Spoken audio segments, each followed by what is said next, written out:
And, well, they're playing against one of the most prestigious teams available. Here on the right-hand side, it's Tar, Pyro, and Eaton.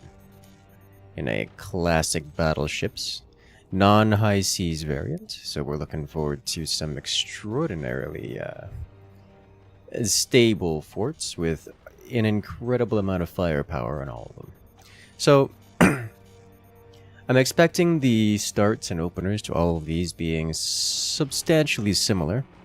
Battleships as a map is quite popular, quite well known. We see the early elements of it. It's going to be very well refined and therefore samey. We're going to see a tier 3 over here, as is the case. It's possible they don't do a tier 3, but if they're not doing a tier 3, they have to do some serious adjustment around it to enable the direct fire, which happens. Having the core swing over here, going to wonder if this is going to be optimized, or it looks like it's optimized here. So we're looking forward to that. You have another core swing coming over here. This is the style that I typically do when during usual live streams. I'll come swing it down. Ta-da! That was risky. You did the wrong order, but you didn't get punished for it. What I'm looking for is to see a difference in optimizations of, or should I say, advancements in technology, as it were. We do see a few swarm missiles. Swarm missiles is not an uncommon tactic. Quite the good strategy. So typically when you see swarm missiles, it's more than 3. Battleships can have a lot of swarm missiles.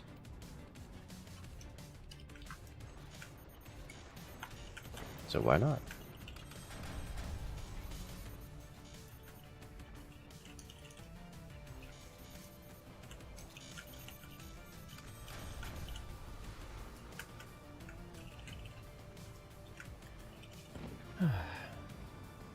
It looks like... Well, I shouldn't be terribly surprised by this, but...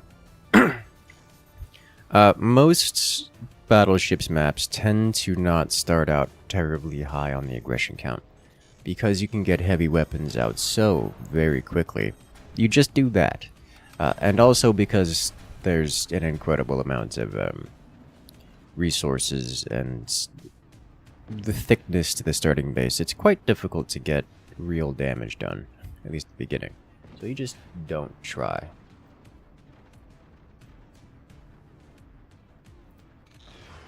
And instead, spend all of your resources on making sure that you can destroy any and everything in front of you, which is what we see every time. There are more mortars coming out of Tar, Pyro, and Eaton over here on the left than I would typically expect.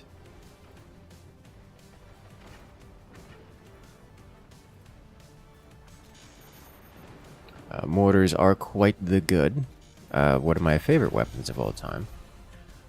Problem with them is that they struggle to get real damage done in a map such as this. So we don't often see them. The double howitzer. Interesting. Doing a lot of damage. I say interesting because the double howitzer, as effective as it is, tends to struggle with close proximity simultaneous shots as they are there. In this case specifically, the mortars are going to serve as a wonderful anti-air bait. See, those mortars are not making it at all. Oh, this is a strategy I haven't seen in quite some time, mostly because I typically play the high seas variants. But this is a very well-known tactic for just completely shutting down any and all projectile weapons. It's very effective. It's like very, very effective. Like game stallingly, no one gets to play kind of effective. which is, you know, the kind of effective you want in a tournament.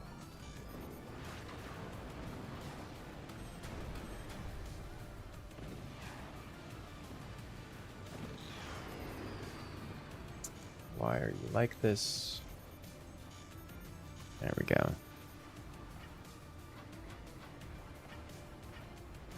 Just disable that entirely.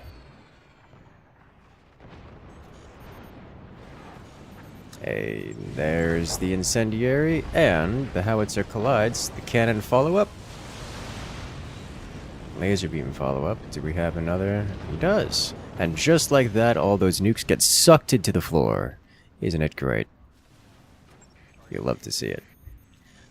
Quite a good tactic. It makes me happy. Did he just do it again just to refresh it? The answer is yes. And away it goes. Yeah. So there's a couple ways of doing that. This is the premium way of going about it. Ooh. Howitzers together strong. Wow, that core barely survives. It does not survive. It does not survive at all. So many standard cannons. I would think that Team 2, with Benzine, Clau, and Alessio, would immediately pick up on the Magna Beam tactic, because it is quite easy to do, and I'm sure they have certainly seen it at this point. That shotgun is beautiful.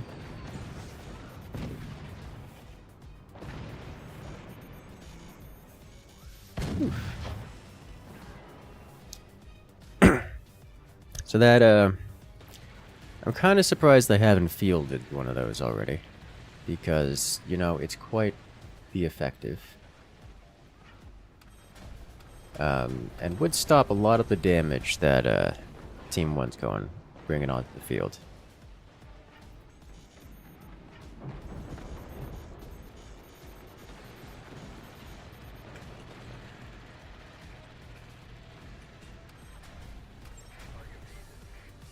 Here comes another launch, and there's the Magna Beam, which they actually canceled.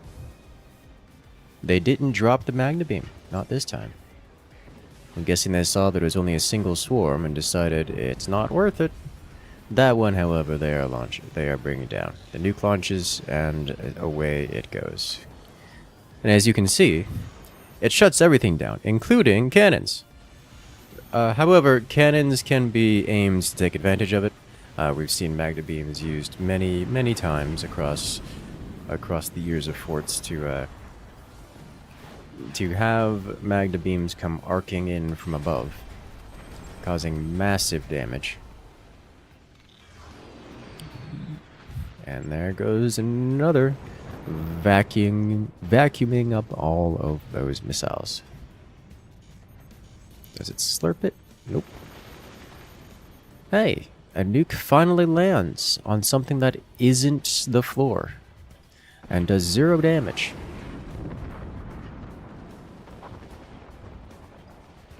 You love to see it. You hate to see it if you're Team 2. This is more what I was expecting. We have a massive Tier 3 array being constructed for Team 2 here. Team 1 is certainly prepared to handle it, but it is a work in progress here. I expect to see more Tier 3s as the match goes on. At least one more. That looks like it could fit 2, but at least one more. Tier 3s, especially in battleships, are exceptionally strong. Team 1 is prepared for it. I don't expect to see immediate game-ending power.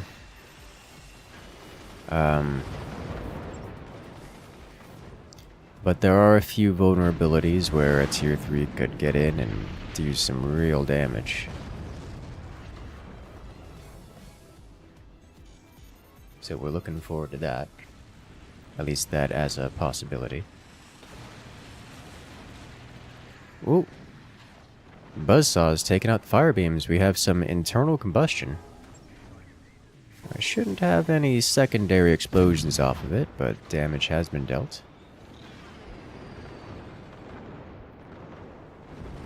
And away goes the nuke.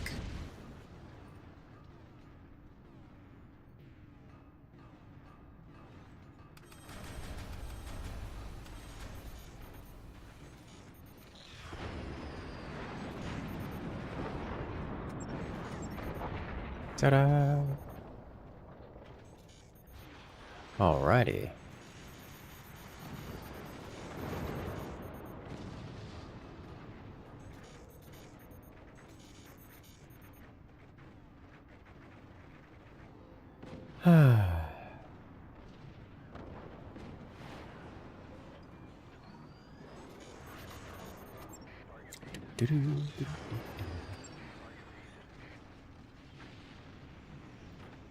I'm sitting here like trying to look at the other individual elements like, okay, who's doing something crazy? Who's got new strategies? And looks like we got a concentrator. Oh, we got the double-sided concentrator. Excuse me. I missed that. Zooming in on the concentrator. And suddenly Team 2 has death. So that is typically game ending. When you lose your rear elements, there's typically no coming back from that. That's just, it's over. It's too much damage. That is the win condition. So I don't know what they're gonna do about that. Looks like the answer is probably not much. Yeah, it looks like the answer is probably not much.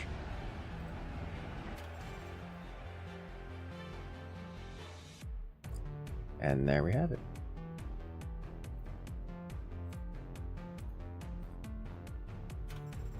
Alrighty, so we're gonna take a quick look at that replay to see what happened here. What did... Oh no. Oh no, not like this. A self-collapse of all the ways to go. Of all the ways to go. And they had the tier 3s going, and they could have gotten massive damage dealt. Like, can you imagine a tier 3 at this position, sniping out this guy, causing secondary explosions, just cascading around through the concentrator, even taking out the chain batteries to this core? I mean, the entire base could have come crumbling down, but no, not quite. Ladies and gentlemen, rip. Oh, Lord have mercy. Well, that got exciting. That got very exciting.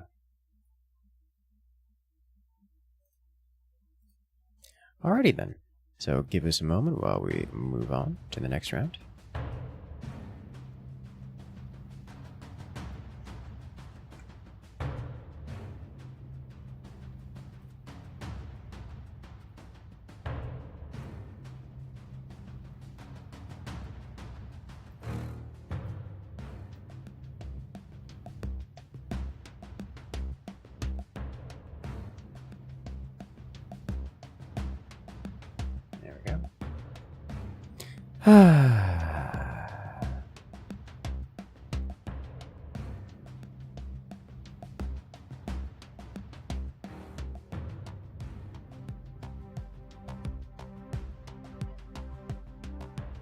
Away we go.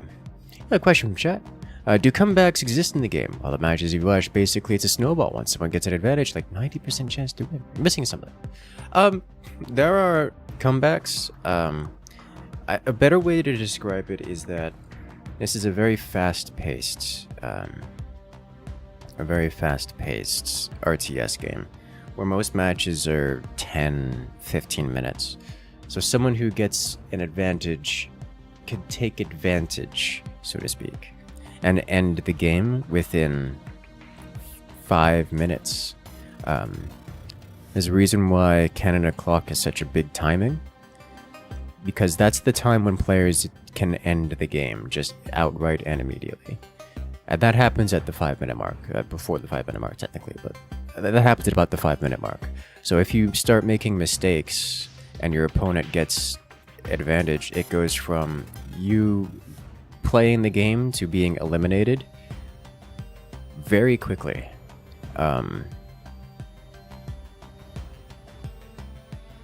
So it's less that, oh no, we got an advantage and now the opponent can't come back. It's, you got an advantage, you leveraged it, and the game is over.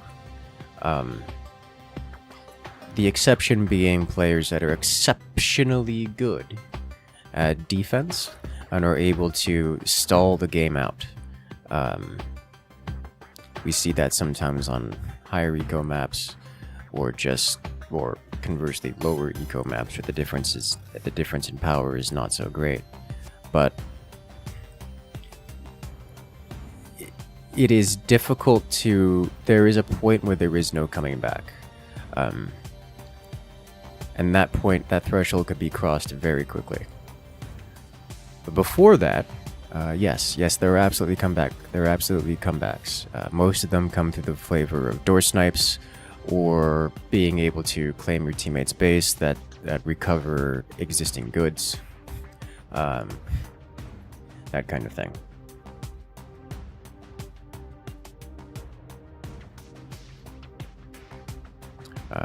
But yeah, a lot of the comebacks will come from either door snipes or taking advantage of a team's weakness. It's like a lot of times the comebacks will happen, and we've seen this I don't know how many times, where there'll be a team that's in the lead and they're whittling away the other team, but in order to get that lead, they've taken a risk. They've only put a single door on one of their heavy weapons, or they've exposed, that it's more common, just have an exposed cannon somewhere. And they did so because they can't spare the money. They can't spare the money because what they've done is they've spent that money instead on the cannon. And they use that cannon to bully their opponents nearly out of the game. But that cannon's exposed. It's vulnerable. And one buzzsaw later, the team that was losing manages to drop that cannon on the foundation of the winning team, causing a collapse and massive damage in retaliation. That kind of stuff happens all the time. That's just regular old stuff. But that comes from a difference in strategy as opposed to as anything else.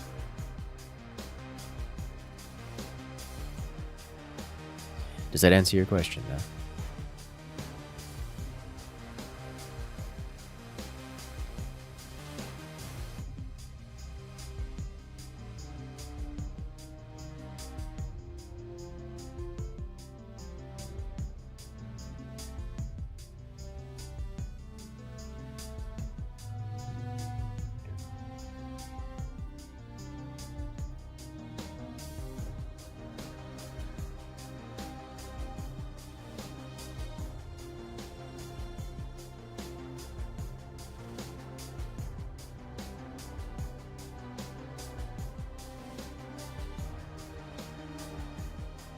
Alright.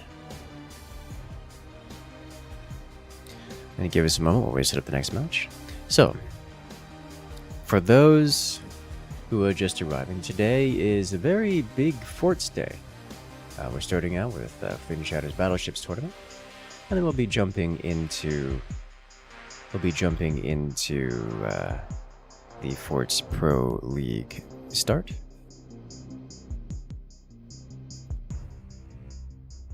I expect the Battleships tournament to last up until the Forts Pro League starts.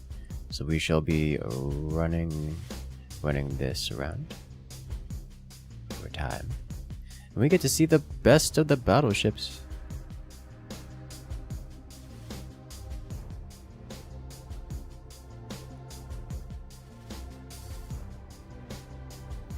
I'm happy about this.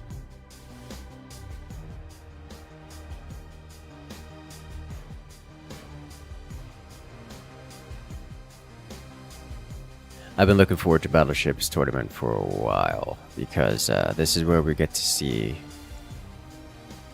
some real advancements and such.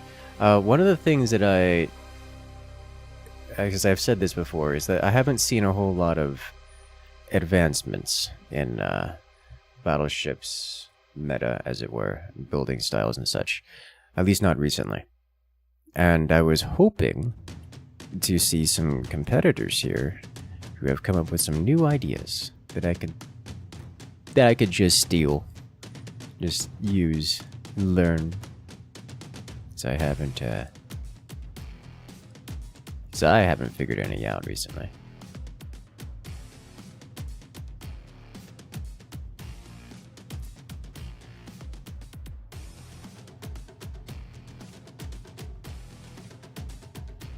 Alright.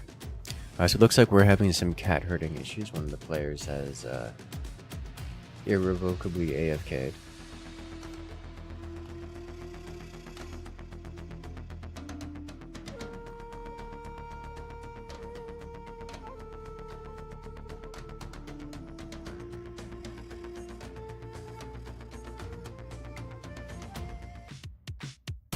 Is there a level factor as well? A better player is less likely to leave a vulnerability.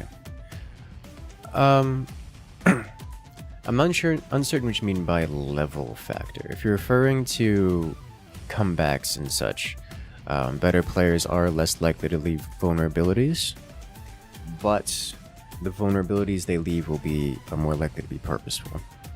Like with any strategy, if you can choose to add a vulnerability for the benefit of something else. To say, hey, I'm going to choose to leave this cannon exposed. In exchange, I get a faster cannon that deals more damage.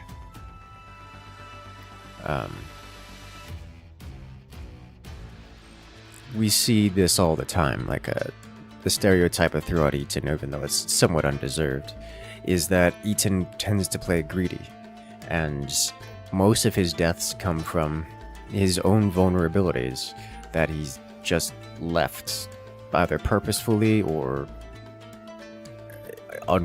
usually purposefully, or just base self-collapses because he's made a mistake in that he's chose not to add in the additional structure, to pay for the additional structure to keep his base intact. Just adds one more piece of metal and the whole thing comes crumbling down. We had a match in the last event where Eaton's had this massive base, and it all collapsed because of a single shot that recoiled, that caused some impulse under his base.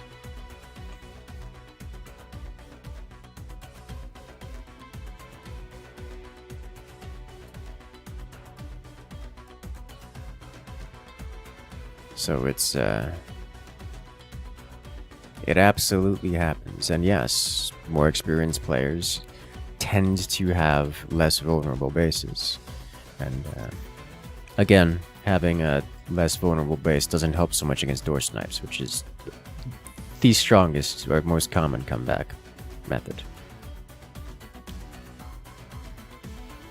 So all you have to do is open the door once, and if it gets sniped, it all comes crumbling down. Well, not necessarily all comes crumbling down, but damage. Lots of damage. And that is another thing, because most of the cheapest gun platforms are vulnerable to cascade failures off of door snipes. So a lot of players generally, including experienced players, will say, hey, we're not going to build a weapons platform that protects against internal explosions, and instead go with a cheap one that gets it out faster. It just means that they look far ahead, but in reality they're one door snipe away from their entire base going away forever. Which is, normal.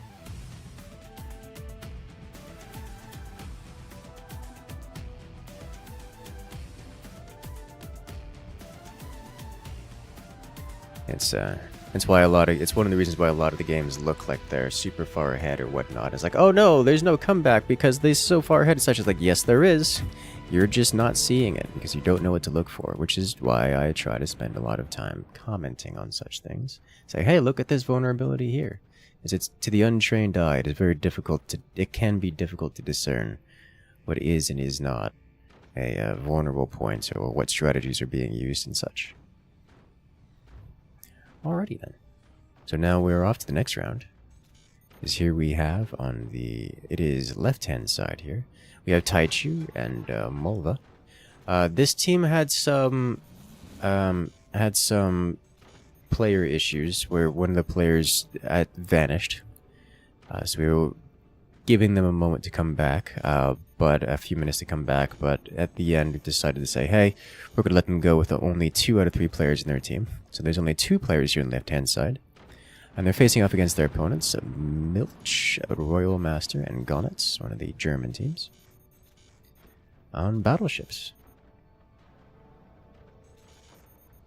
Now, Battleships is sufficiently prolific that everyone knows most at the start. So we're going to see similar starts for every team here, unless someone's done something radically different. One notable difference between the teams here. This team has placed wind turbines directly on this starting flat surface. This is typically not done because as the tier 3s come raining down, you need defenses. You need at least 1 layer of defense to defend against tier 3s and other top-down attacks, you know, like this. Notice how the tier 3 broke through this 1 layer and then damaged the layer beneath it. Breaking through 1 layer over here or over here is lethal, so you can't let that happen. So typically you'll see something more like this, where you can then come back and defend it. The fact that it's not defended already is a little bit risky, especially given that this starter cannon exists, as Team 1 is utilizing it in a Tier 3 indirect fire fashion. Yes, and it looks like Team 1 understands that if they hit over here, they just kind of outright win the game, so they're aiming toward the rear half. The forward team is getting some swarm missiles going, or at least the right side team is getting swarm missiles going in the forward position. These are a bit early for what would typically be swarm missile aggression for battleships. Additionally, we see a core swing. Not as refined as we typically see on this map, but a core swing is any core swing that's where it doesn't explode is a good core swing. We don't see a core swing out of Team 2, which is interesting.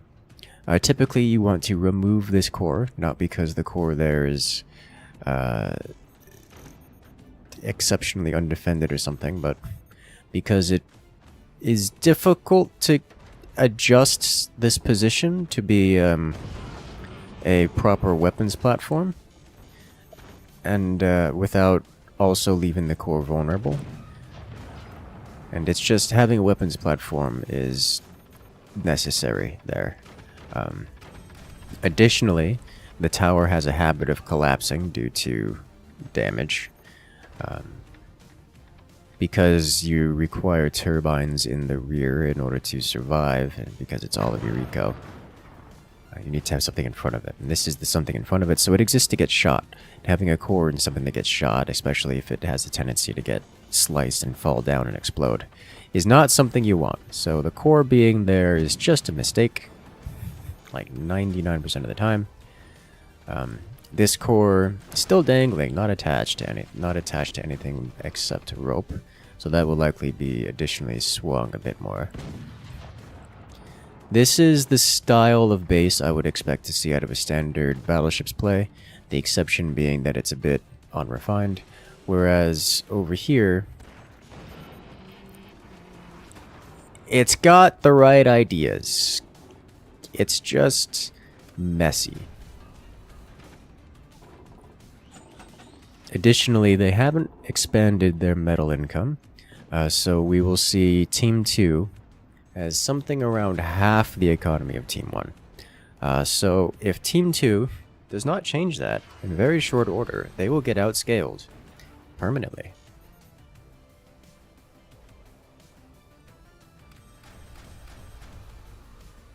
And that's how that goes.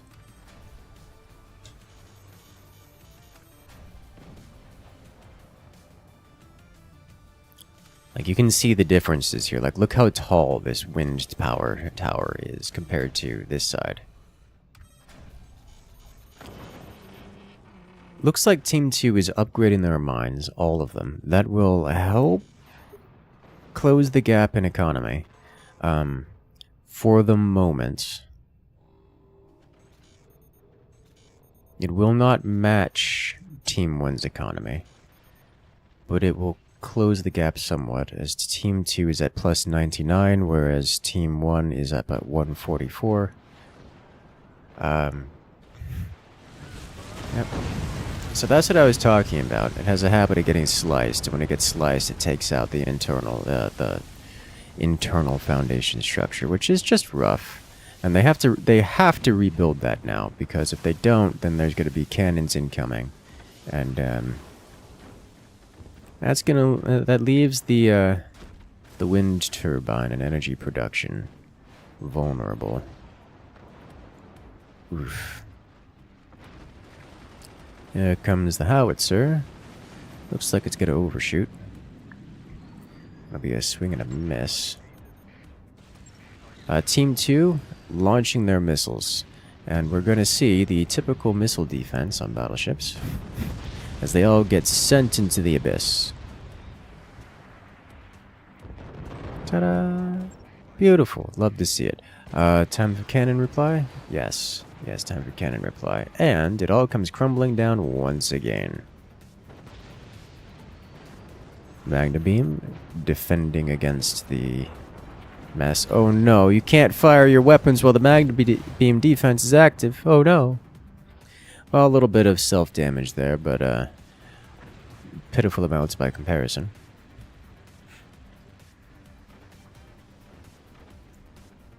The singular tier 3 is still harassing Team 2.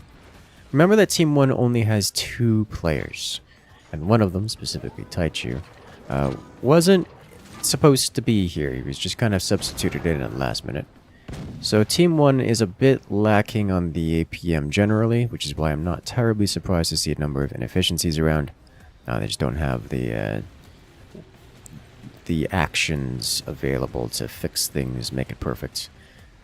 Team 2 doesn't have any tier 3, so why bother spending time fixing your swung core?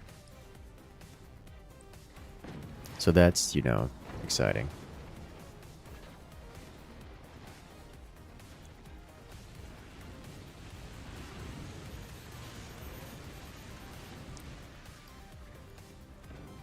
Fire beams. Standard tier 3 playing again.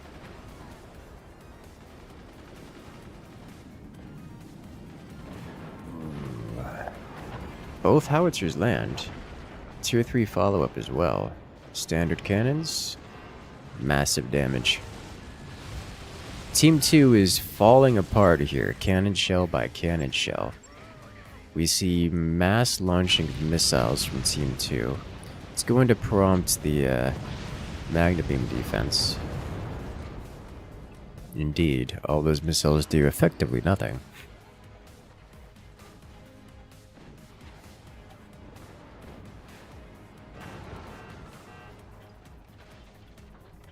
Oof.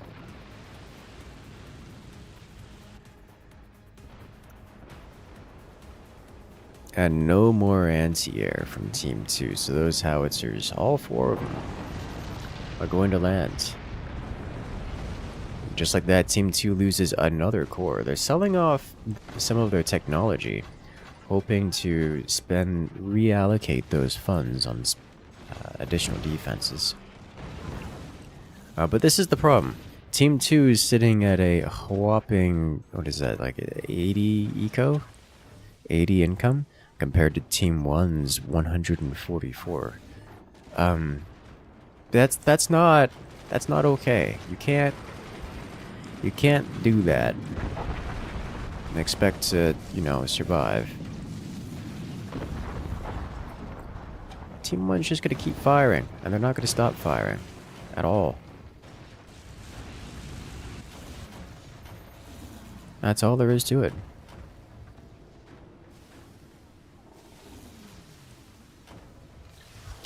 You know, funny enough, with Team 1 only having 2 players. This is quite a dominant performance here. With lots of howitzer. Well, speaking of which, those return to senders are actually starting to work. We're seeing the first howitzer return from whence it came.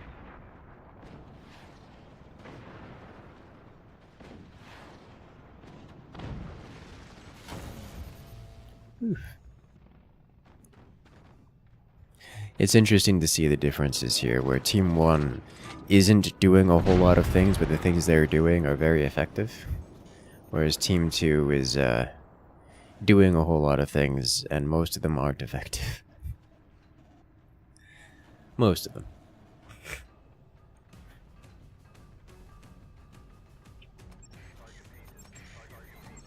Here comes the launch.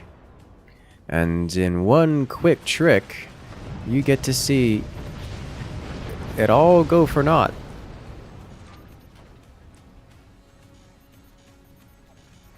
Ta-da! The Magna beam, yoinking the cannons. I'm amazed those 2 howitzers didn't collide midair.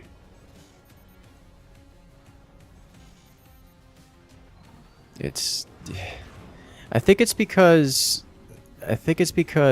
they're like morphing inside each other due to the concentrate knitter effect that is actually causing them to not explode.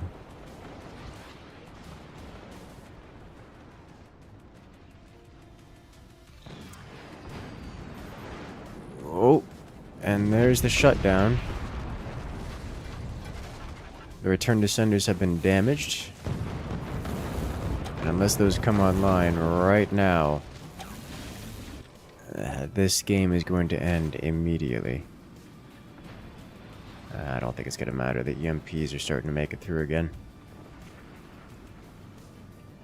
The one slow creeping howitzer of doom actually makes it across and lands. I'm convinced that one was there to just bait anti-air.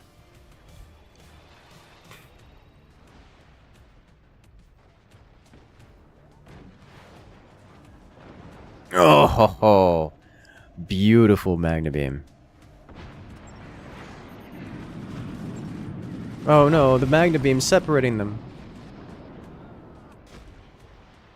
One thing that's good about the howitzer concentrator is it resets the hitbox of the cannon of the howitzer projectile if it goes through a return to sender, so it just causes them to air bursts inside the portals. And actually, the last time it did it, it didn't actually destroy the portals, which is weird. It usually destroys the portals.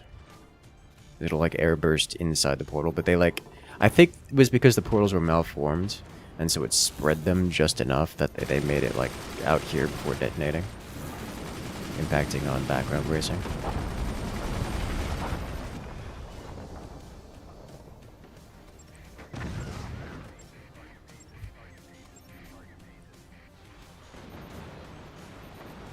Oh wow, a return to the vertical return to sender. Tier 3 just got sent back. Oh, that could have been devastating.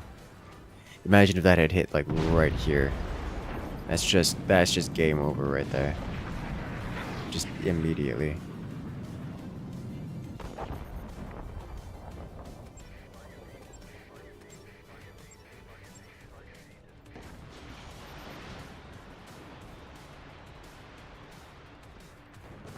Here comes chain swarms. Who needs EMPs when you have unlimited swarms? Which is my solution most of the time.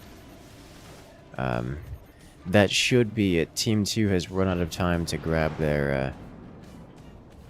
to build their Hail Mary and make a comeback attempt. It looks like the snowball is too strong. Team 1's lead has become insurmountable. I don't see a victory condition for Team 2 anymore, barring a Tier 3 with just the Hail Mary shot. And their time for that is very quickly coming to an end, as Team 1 has achieved checkmate. I believe here. Yeah, that should do it. Team 2 is now at negative energy production at negative 119, and they do not have too many portals. They only have 2 return descenders, which should spell their doom.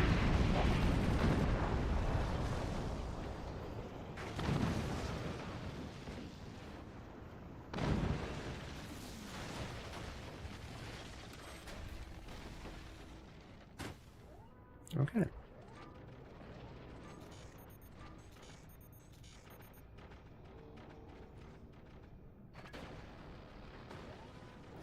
Kind of surprised Team 2 actually managed to recover from that. I say recover as if that's meaningful recovery.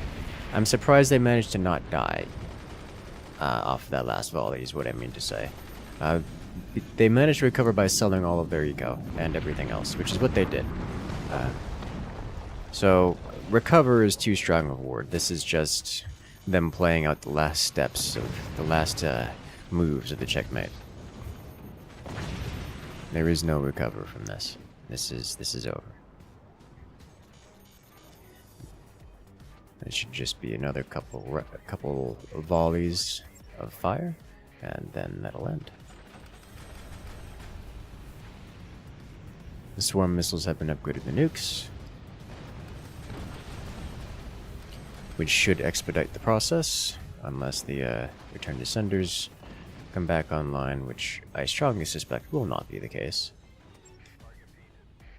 as Team 2 has been reduced to a vanilla level of eco. Team 2 is calling for peace.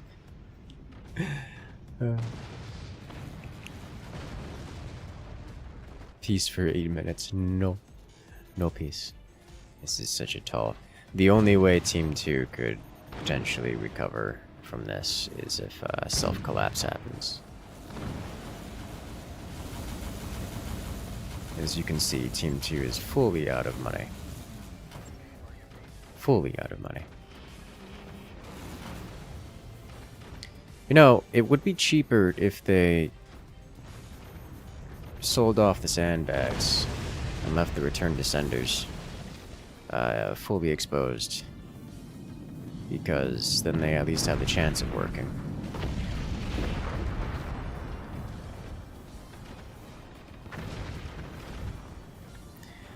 Good God. Team 2 is allowed nothing.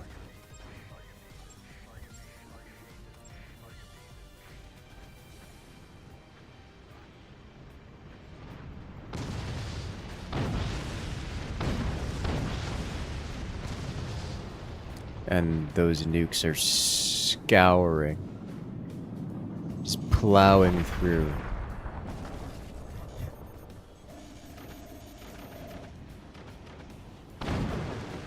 Ooh. The Magna Beam is trying. Alright, come on guys, you could do it. Come on guys, you could do it. Hit your shots.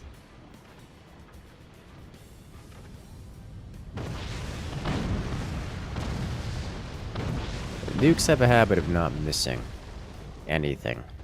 Like, there's nothing remaining. Not even derelict structure.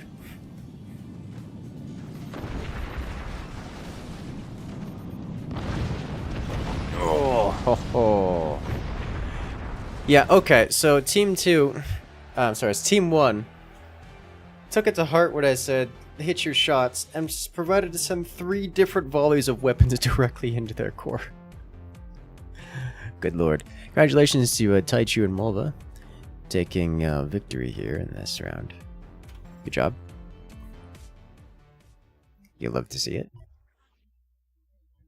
Very, very well done.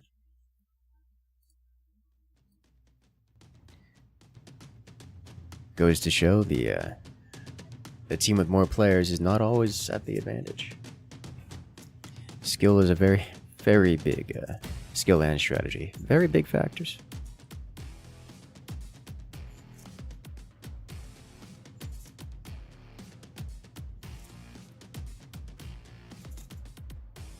Like very big factors.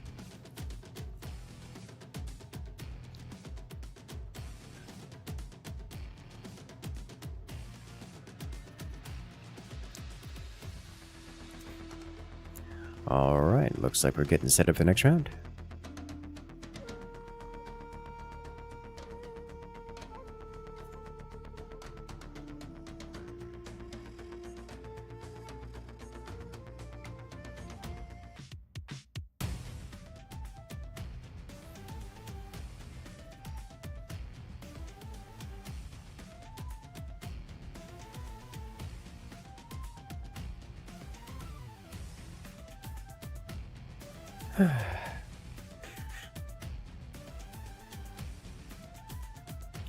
So we're about to see the same team, it looks.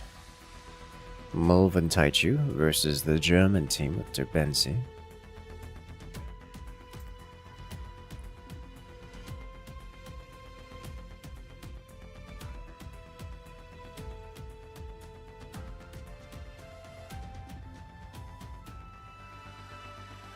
We'll get to see how this one plays out.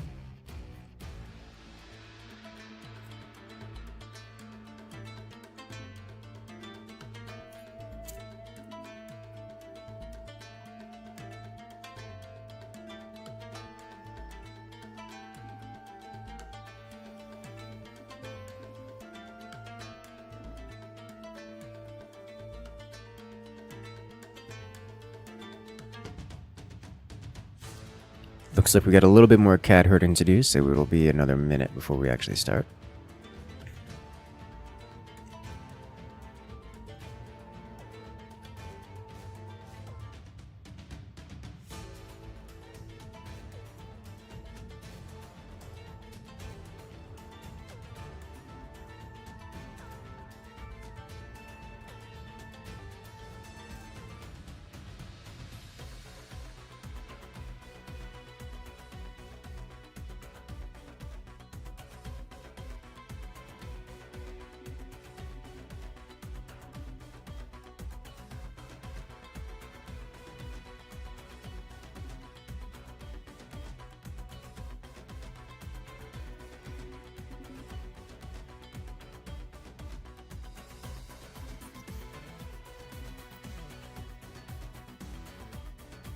Alright, it looks like we also have a new substitute.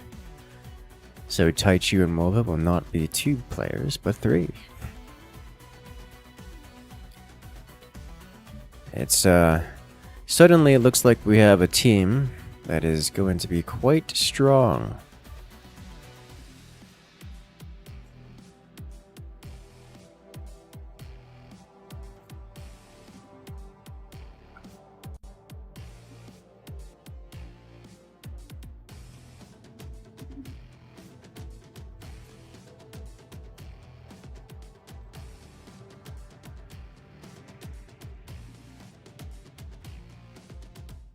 Quite very strong.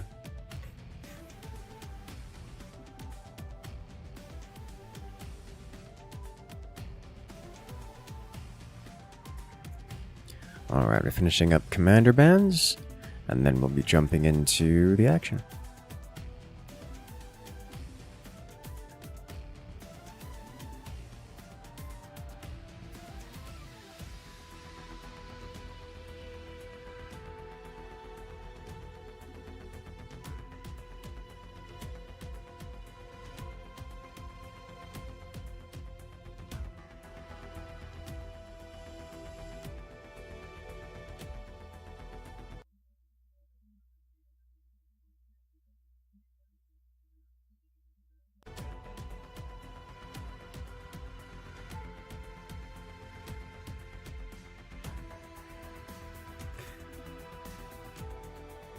We're finishing up the commander bands here, and then we'll be jumping into the action.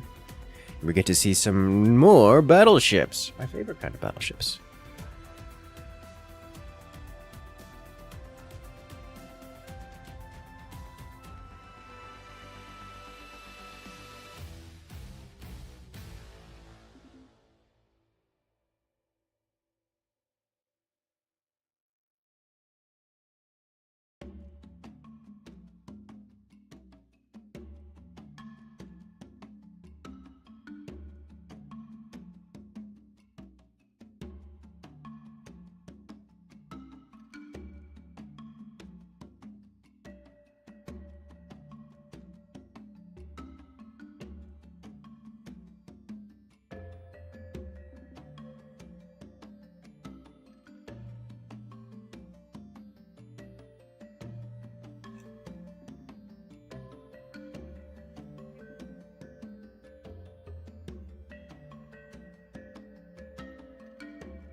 And we're off.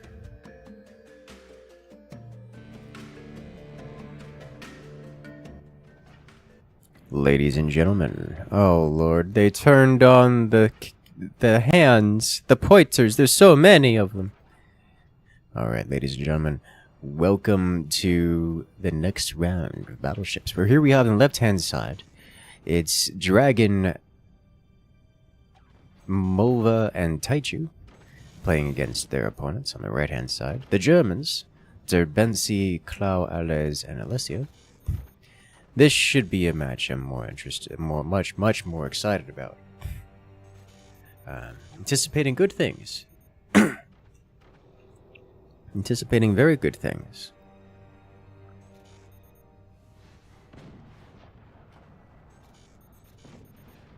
As we see what I should expect to be some fairly mirrored builds. We have tier 3s on both ends. One lands, the other also lands. Similar damage dealt, nothing exceptional. It is always the hope that your tier 3 does game-ending damage at this stage, which is not impossible, though it is unlikely. To do that, you want to be aiming at the rear, which both teams are doing at this point. So far, no substantial damage left.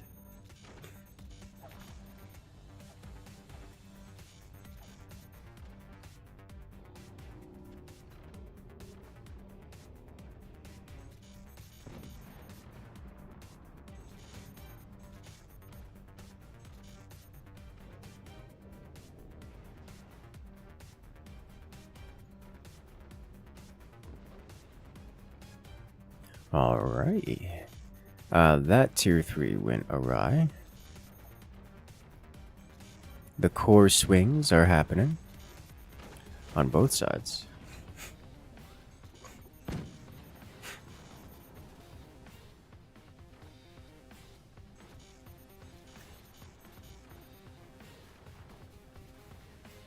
Looks like Team 2 has shut off their tier 3. Oh! Almost sniping the core mid-swing.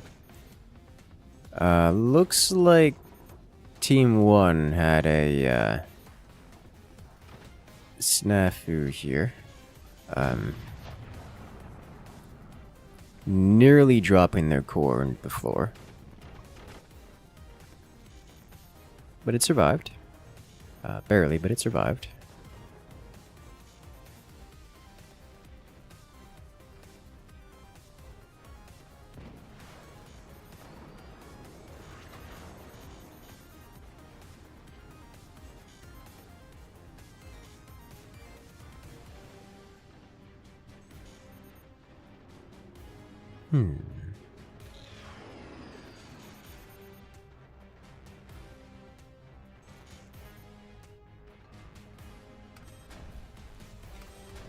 I'm looking for elements of discrepancy between the players and typical builds for battleships. I'm not seeing much. It looks pretty standard here to me. We do see a few swarms added in, which is rare but not unusual, which sounds like a contradiction, but I promise you it's not. I promise you it's not. No, it's the, you typically don't see it because swarms in this small quantity are just not strong, especially on this map without the water, because it's so easy to do the magna beam trick, as we have seen consistently. Looks like we're gonna have another howitzer concentrator. Or, I'm just gonna say concentrator. It's not super science. It's not like a 8 Howie concentrator. It's just 4, or just 2.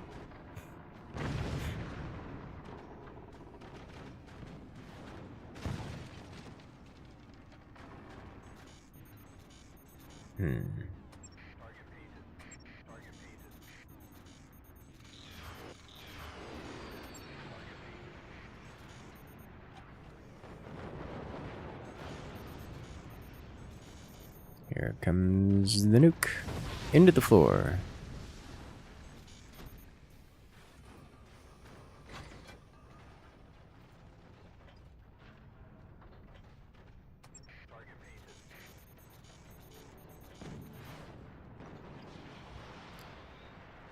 And they're gonna do it again? No, I shouldn't. I think they did that on purpose, just coincidence.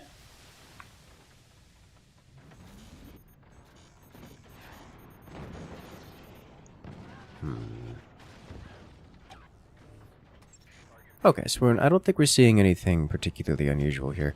The weirdest thing here is a lack of tier 3s. Like a categorical lack of tier 3s. Oh! They didn't get the Magna Beam up in time.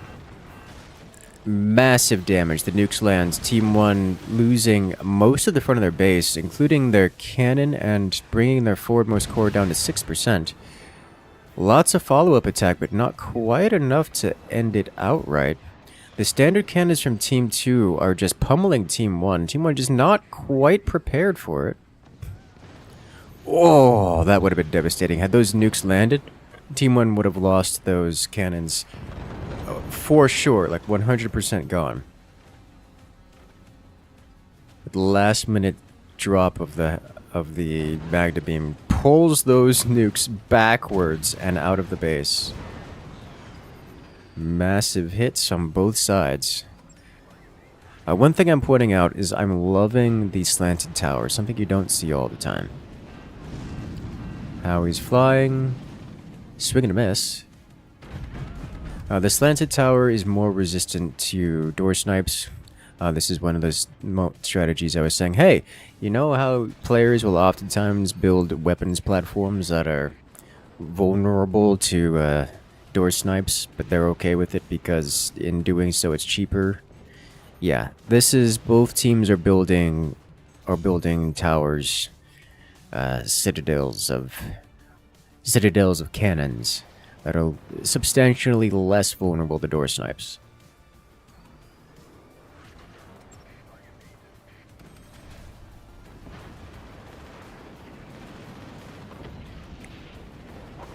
You love to see it. Oof. Oh, the cannons. Nukes. You don't want those nukes to land? Uh-oh. Yep. Don't need to door snipe when you just, clean blow through. And just like that, Team 1 is vulnerable in several regards. Their rear economy is vulnerable. Their last remaining cannons are vulnerable. It's real rough to be Team 1 right now. It's real rough to be Team 1 right now.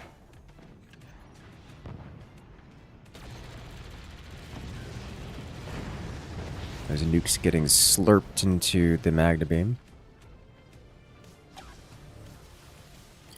Team 1 still has weapons. They can still fire back. It's just 2 cannons doesn't really do it.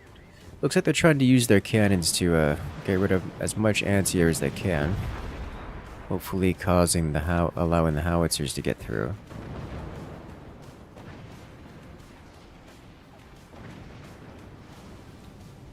Do we see...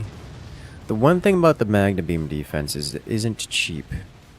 It's also APM intense. It's not that intensive, but it does require APM, and it may not be much, but it does require some, and that seems to be more than Team 1 has at the moment.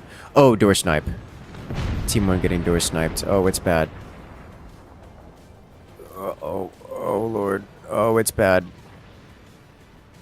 Oh, it's real bad. Team 1 is falling apart, getting whittled down shot by shot. Without tier 3s, Team 1 doesn't have a good way of getting damage onto the board in a safe way. They either need to invest in the tier 3s or switch something up here. There goes the forwardmost core, a sign of getting brought down.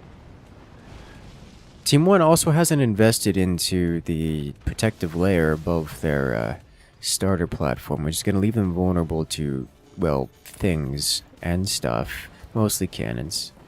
Why are you like this? Well, that's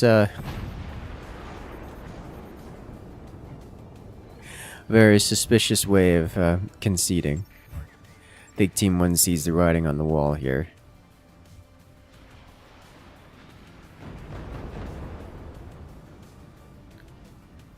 It is possible for Team 1 to go mass swarms.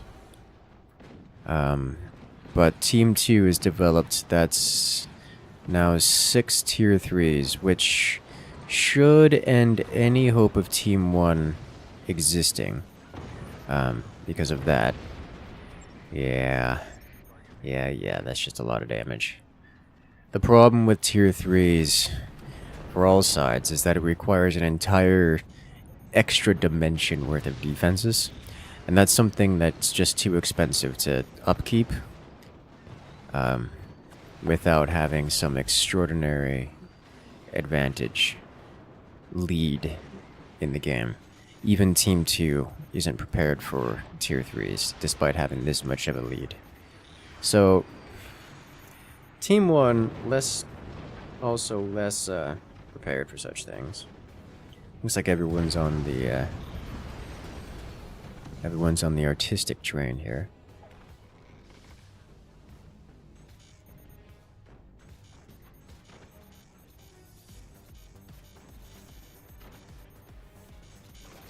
But now the question becomes, what flavor? What method shall tea... Oh, there it is.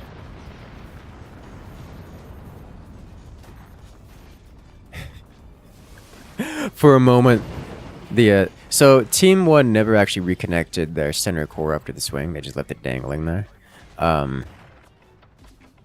They started to reconnect at some point and reconnected it as their rear core was getting destroyed.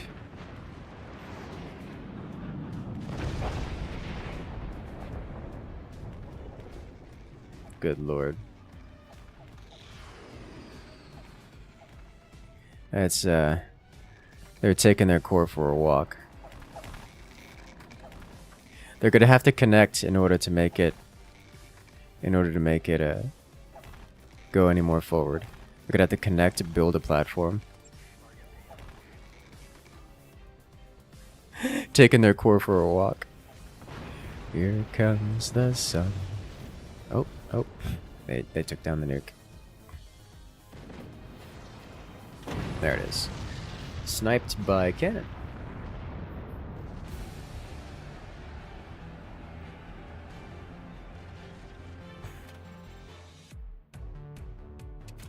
Very well done, Team 2. The Germans take this one.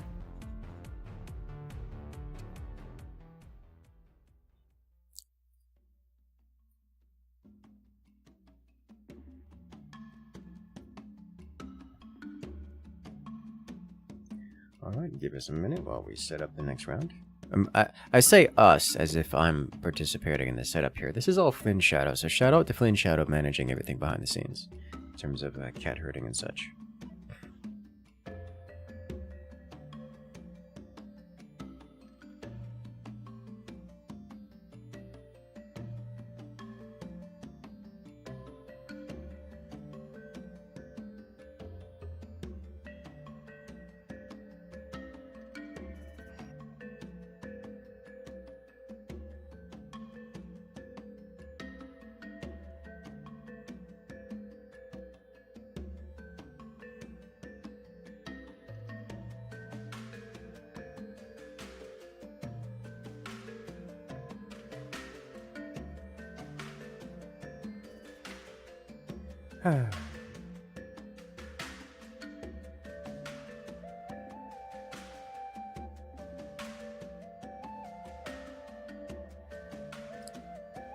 Alright, so this is gonna be an interesting one. It's Eaton's team versus the Germans. I'm looking forward to this.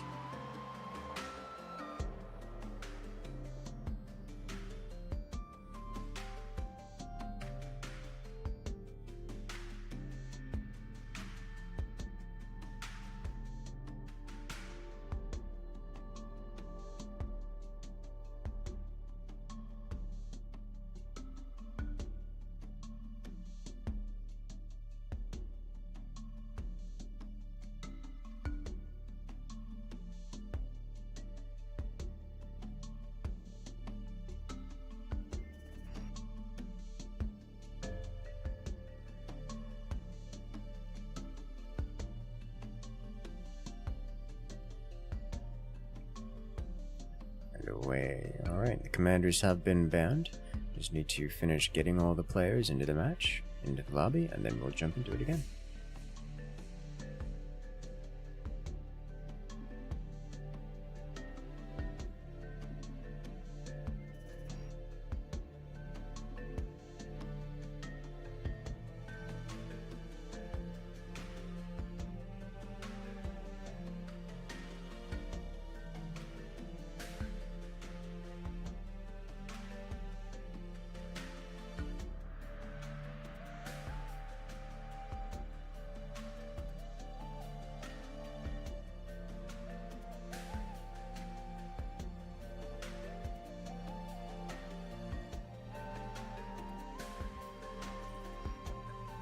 Alright.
Okay, I believe we've finished up everything here. The players have arrived.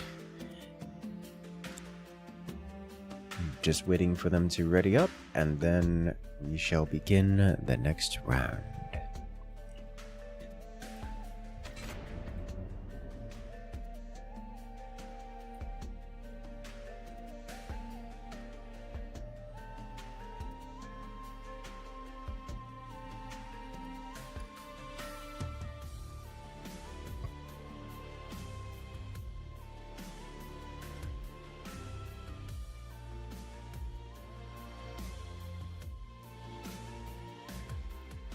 And everyone's ready.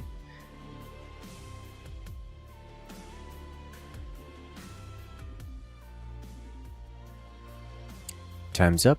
Let's do this.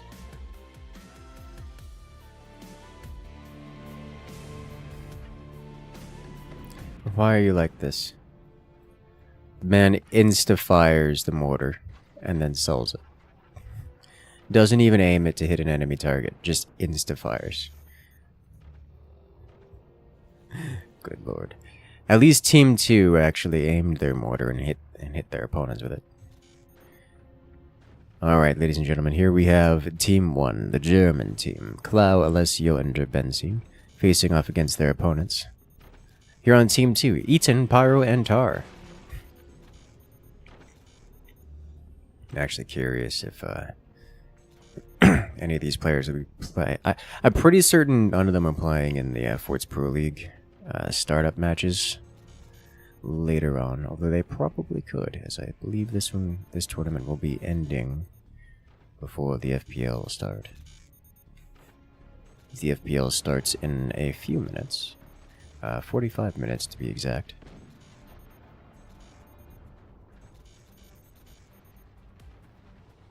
Tier 3 launches.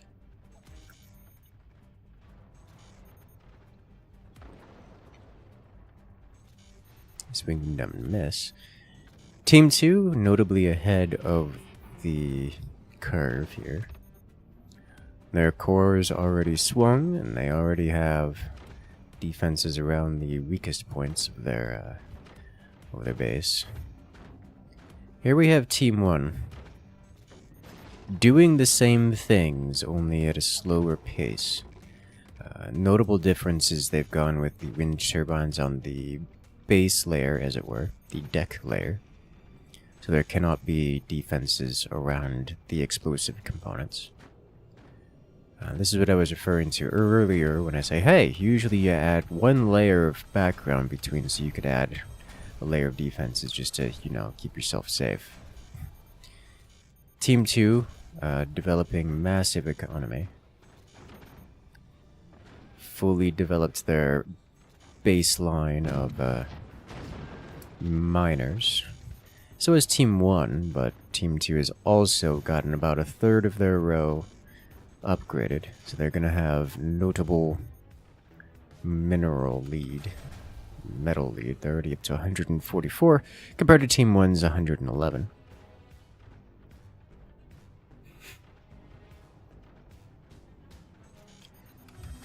The question then becomes, which strategies will we see? What difference in strategy will evolve over time?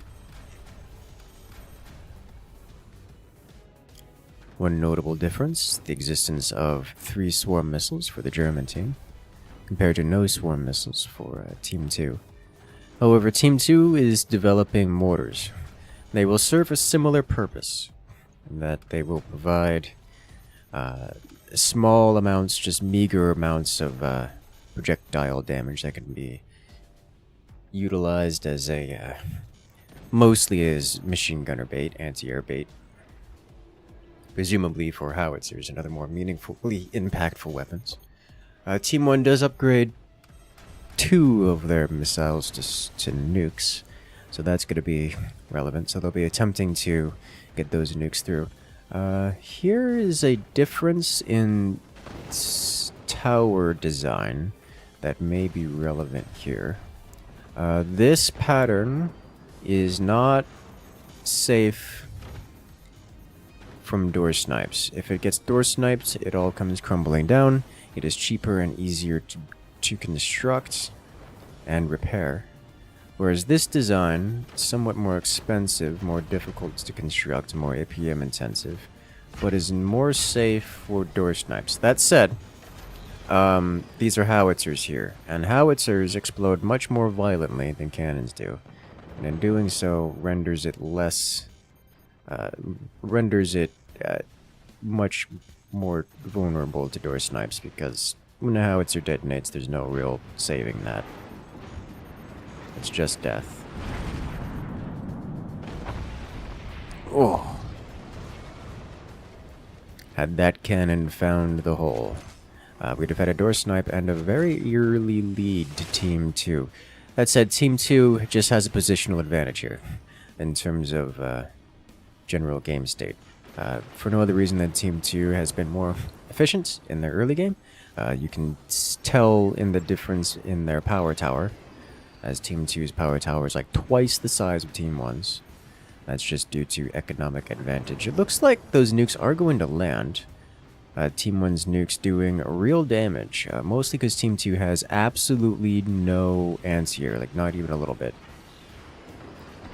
We see the mortars acting as bait for the howitzers, but Team 1's anti-air is enough to shut it down.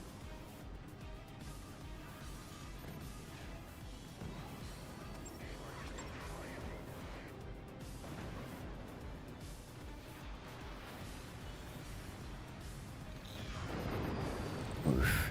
That classic, the Magna Beam shutting down the missiles. Still surprised to see Team 1 not using the Magna Beam trick. There's plenty of howitzers and cannons coming out from Team 2 that can be negated.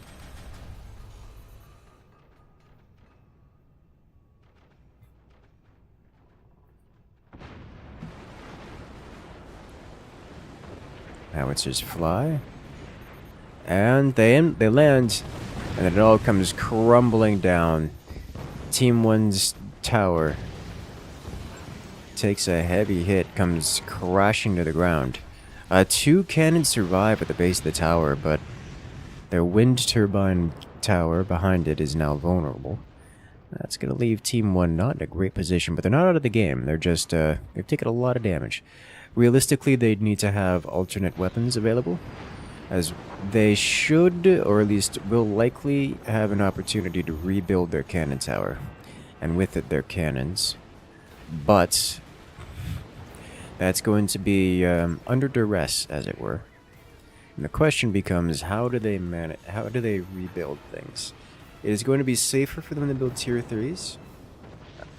I realize I may be biased. I understand I like tier 3s, I'm a little biased, but they will actually be safer here, as building cannons in the tower is less consistently doable than building tier 3s behind the tower.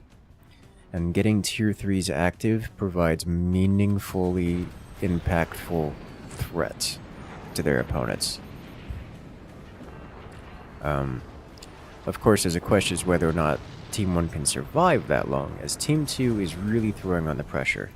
And not only are they throwing on the pressure, but they're ramping up the damage, as we see Tar adding in the stability tech that can keep their central cannon tower online, while they're adding in additional weaponry. We see 2 more howitzers added on top, and additional high-angle howitzers on the bottom here. I like this. This is something I don't see most of the time. I don't think I've seen this properly in ever on battleships, and that's the kind of thing I've been looking out for. Typically that position is reserved for swarm missiles, but replacing them with howitzers is an interesting call. Howitzers are just kind of strong, so it's hard to go wrong with howitzers, but they're also an item that gets more powerful the more of them you have. Because the more of them you have, the more likely you are to overwhelm the opponent's anti-air. And therefore, you get actual hits in with whatever howitzers you have. So adding a 3rd howitzer is more powerful than adding, a 2nd howitzer. Just because it's much more likely to actually impact something. As we see here. And we have the triple high-angle howitzer, which is looking like it's going to overshoot. Yeah. Unfortunate. But alas. Eating pyro and tower on a team. Is it even fair to other players? Tell them to get... I mean, the Germans are here. You got 3 Germans working together. Surely that makes up for it, right?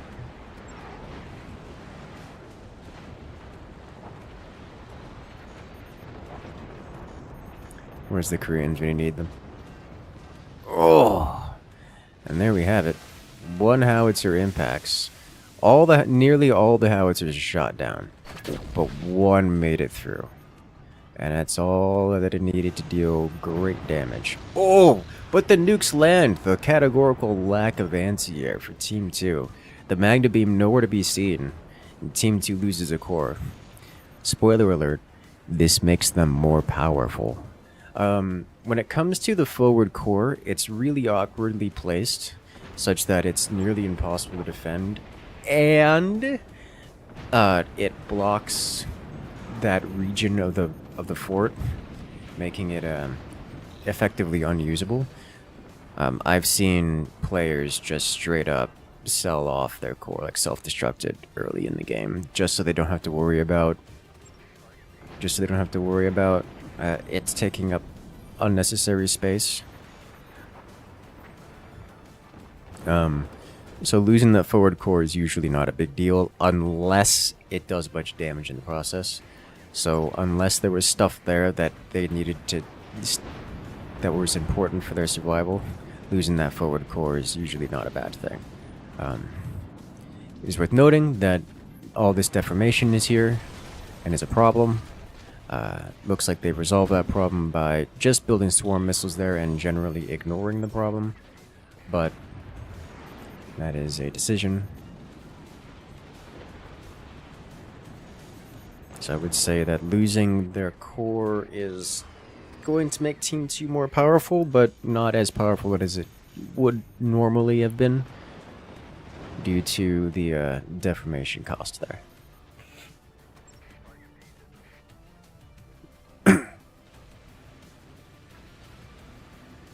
Okay.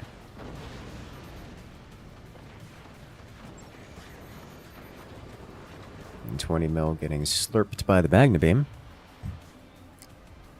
And they're gonna build another one. Maybe. Oh, there goes the howitzer launch again. And he's sitting there with it. It didn't matter. Who needs anti-air when you have a wall of howitzers? Magna Beam dropped. Nuke slurped. Problem solved.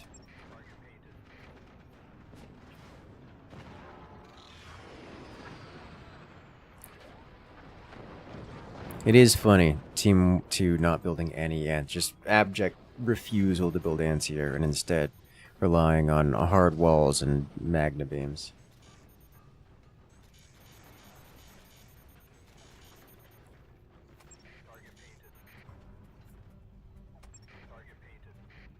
You know, if it works, it works.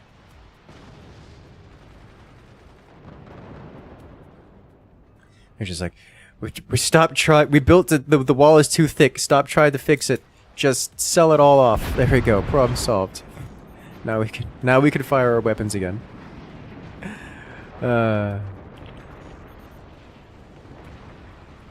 Oh, 2 howitzers making it through. What is that? 4, 6, 7, 8, 9 howitzers fired. 2 shots make it through, and it was worth it. Massive damage.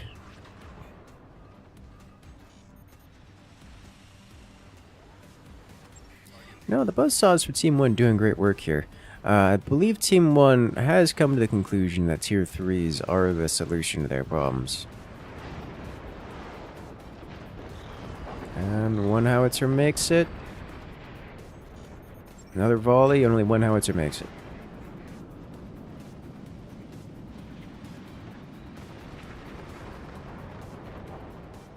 And the nukes. 1 makes it. Looks like Team 2 actually invested some anti-air.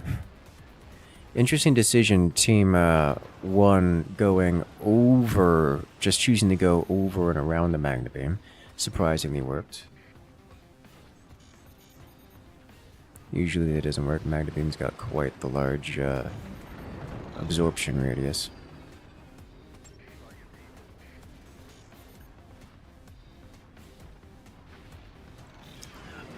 Honestly, I think the nukes have shut down Team 2's aggression.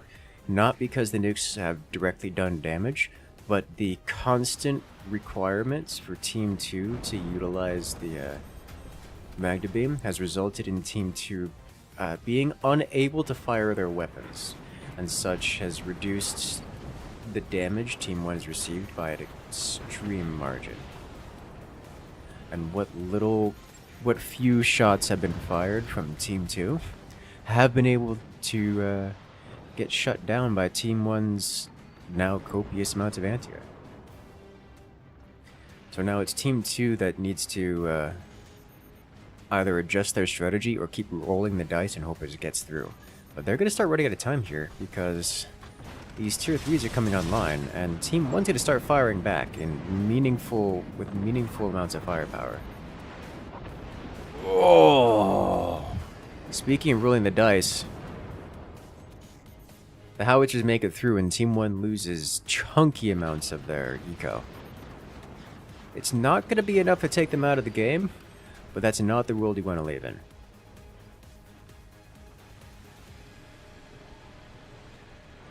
It's a sign of weakness, a sign that they can be damaged, they can bleed. As here comes another volley. Uh-oh, Team 1's anti-air is extremely damaged. There's not enough of it. The howitzers are landing. Oh no, massive damage. All of the Tier 3s are gone. It takes a core with it. Team 1 went from stabilizing themselves to being at a near insurmountable back foot now. This is really, really rough, because there's nothing stopping Team 2 from just firing again. Look at that. Their power tower is vulnerable, and they're going to get slammed here, and there it goes. That should be checkmate here. And there it is. Team 2 with the victory at a dominant performance. A moment of weakness, but Team 2 comes out on top. That was a devastating shot. I need to see that again, the moment those tier 3's chain reacted. It was the moment everything came crumbling down. It was so close to greatness.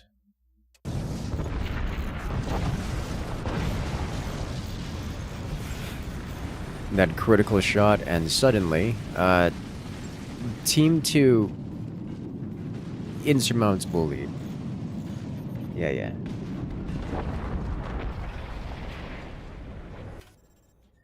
Very effective.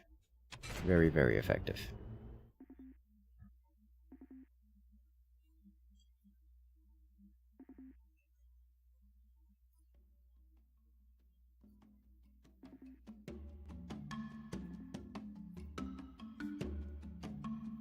All right.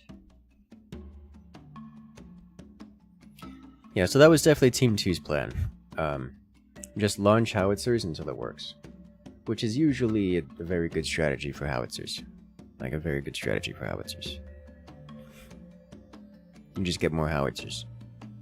You don't need distraction mortars if you just get more howitzers. Realistically, howitzers just have a very thick projectile, it's hard to shoot down. If you have more howitzers and they have machine guns, it's just problem solved.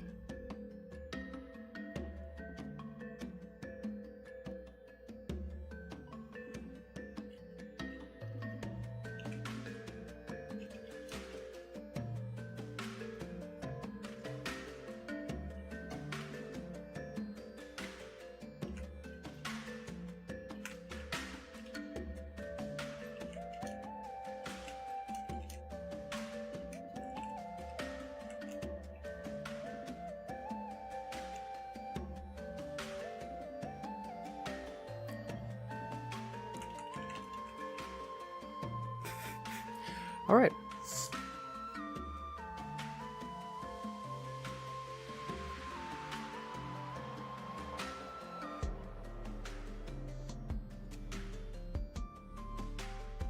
Okay, so Battleships has been completed, and we have 30 minutes till FPL start. So what we're going to do is we're going to do another Battleships here.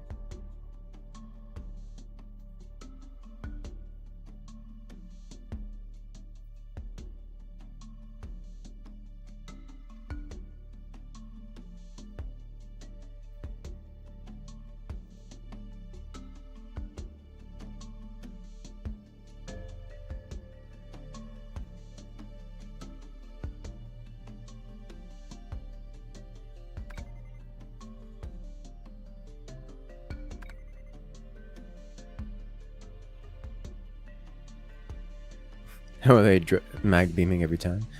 They're creating a magna beam, just building a magna beam and physically dropping it. Like what they're doing is they're taking a magna beam and throwing it out the front of their fort. Like, think of it like taking a magna beam, building a catapult, throwing it into the front of their fort so it detonates on the ground, and when it detonates, it creates a magna beam effect. This allows them to have a magna beam effect out the front of their fort, where it's safe and away from everything. It's just easier to do that and to pay for a new magna beam every time you want it than it is to do other things. We've tried doing such things as having a system to send the magna beam, just shoot the magna beam out front, but it doesn't work very well. At least not as well as the as rebuilding it every time.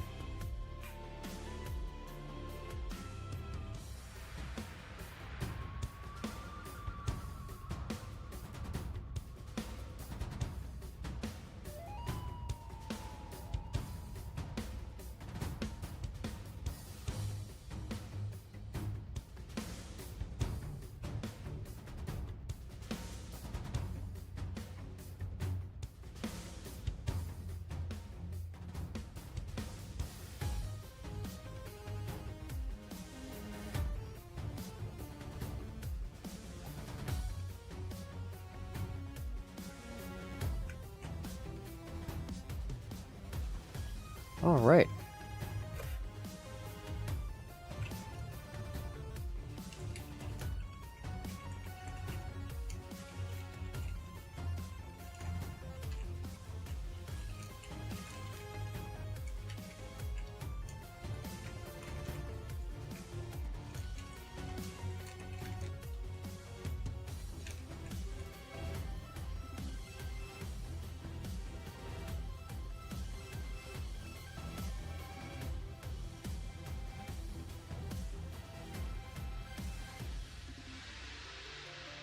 You just need to pay the him. She's better. Can you imagine?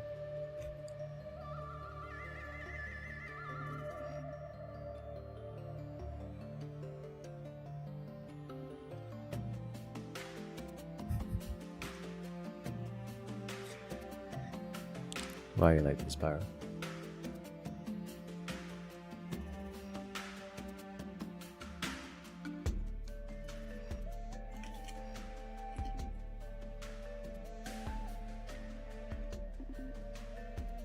What do you thought of that ships first?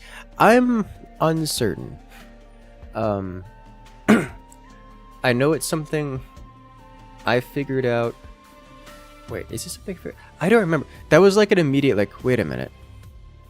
We could just do this and stuff. I genuinely don't remember. It was one of those things that's like so obvious that it's difficult to not do it. You know.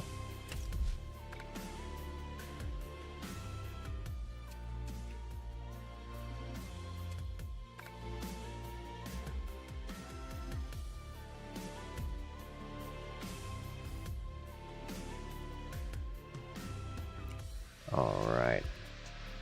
So what we're gonna do is we're going to do why are you like this? Something on OBS cache has gotten stuck and it keeps throwing up that PNG. And that spoiler alert, it doesn't exist. There's no PNG like that exists. It was deleted long ago.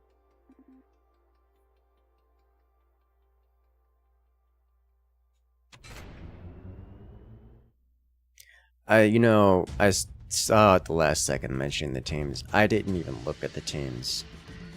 But one of these things is not like the other.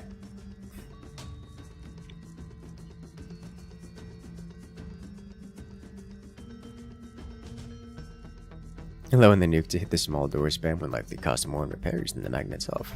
Yes.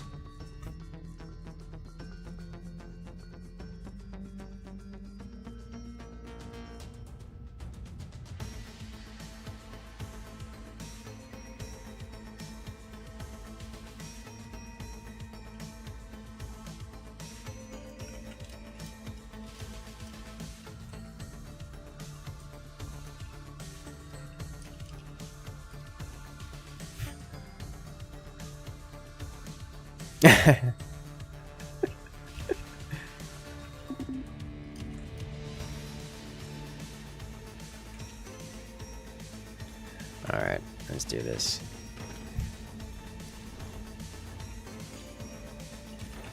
This is one of those moments where I don't have to do much to get things going.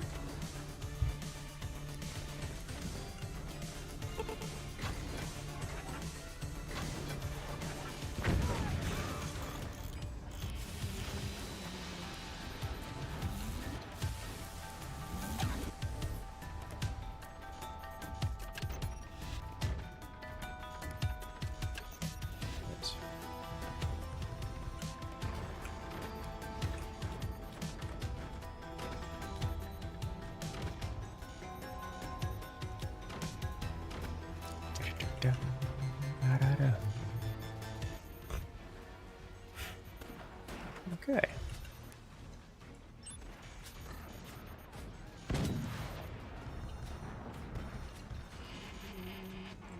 He's gonna be doing that.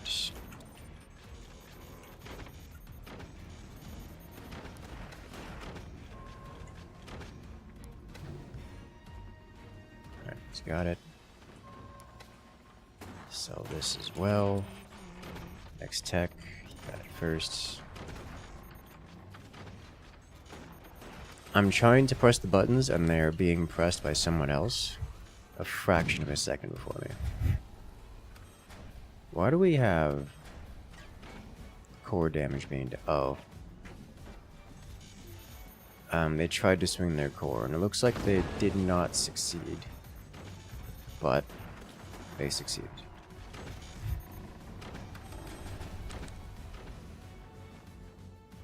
Partial success. Successful enough to keep them in the game, yeah?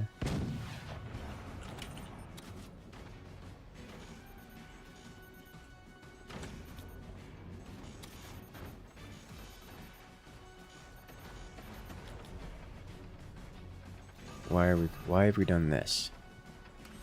Why have we done this?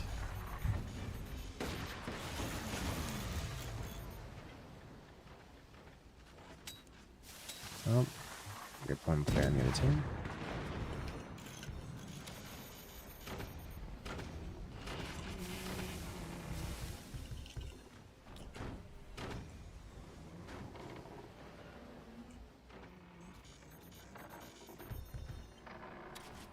Are we permitted to have things? Yes.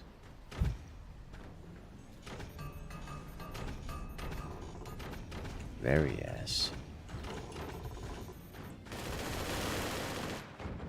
You're a really good team versus stream snipers. Isn't that what we're doing now? It's already been upgraded, yeah. Many of them, at least.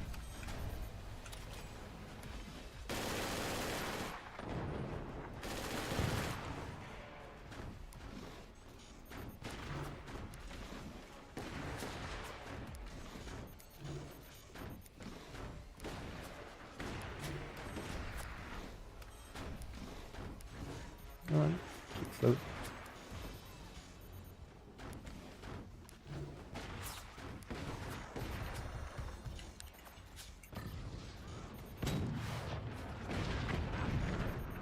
You are very brave. I appreciate you.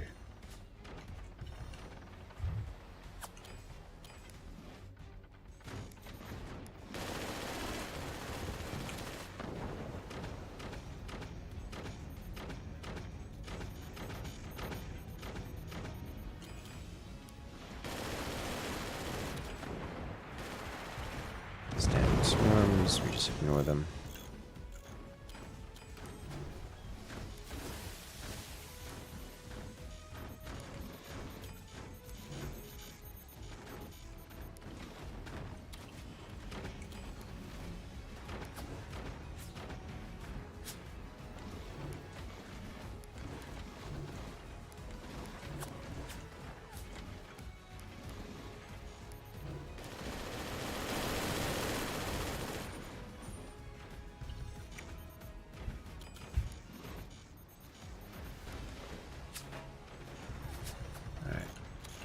Good. Next. A bit more here.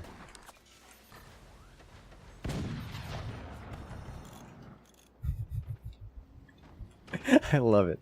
It's beautiful. Makes you so happy.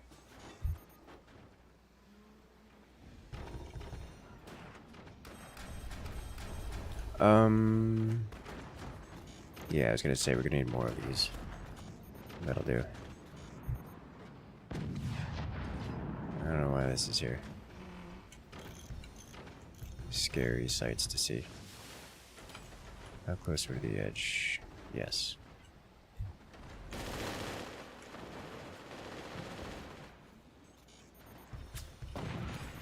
Ta-da!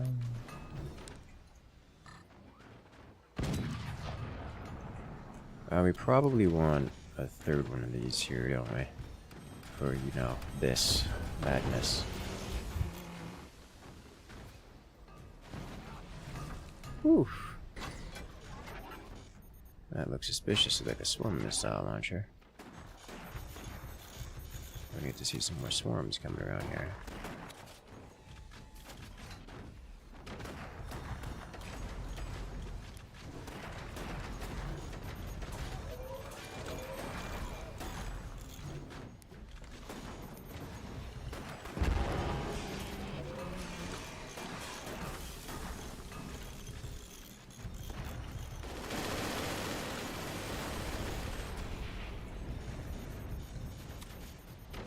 Yes. Shut it down. Shut it all down.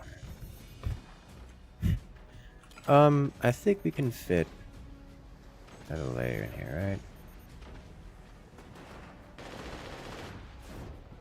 Maybe.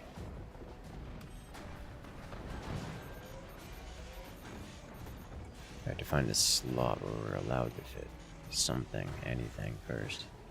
Which I think... Nope.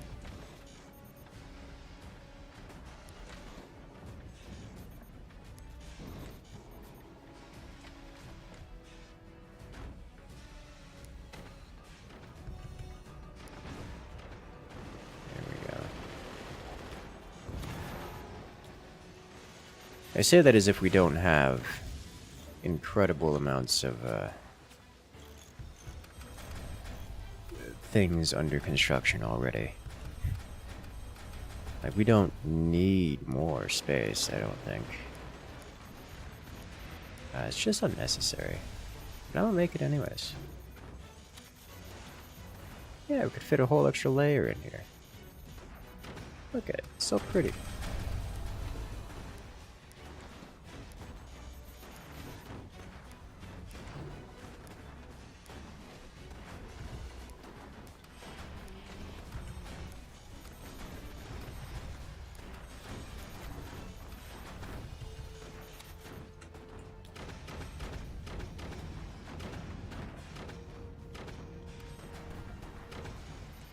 One runway per person. We do! And they're being upgraded too. Alright. That's fine. Freaking snipers. Being snipers. I'm genuinely afraid to fire this tier 3. Because if it gets returned to sender... Oh my god!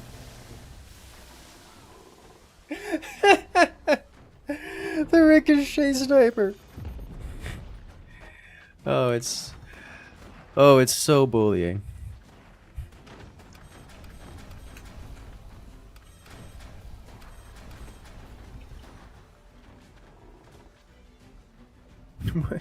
What is even happening? It's legitimately gonna take like 30 minutes to construct all of these. Oh my god. We even have Hurricane for passively faster construction speed on these things. It's only...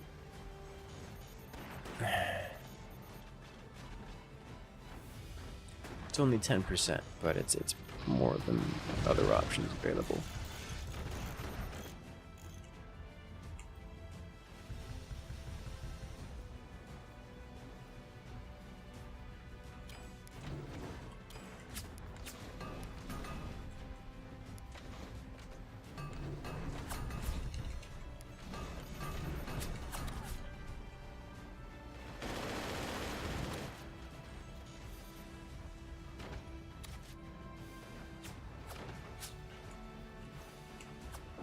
What are you? Door.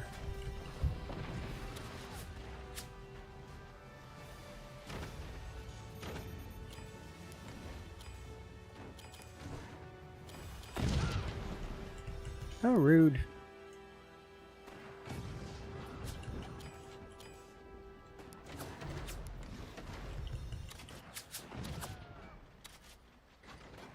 Oh, it does fit. Neat.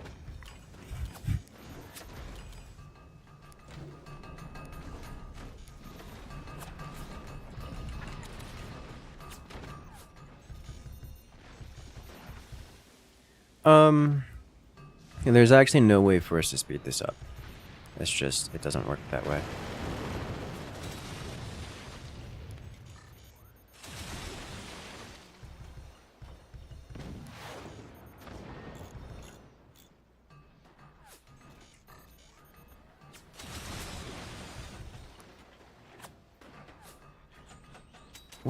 What is that? It's a howitzer. I'm not hitting the howitzer. Getting it through the portal. Not hitting the howitzer. Interesting.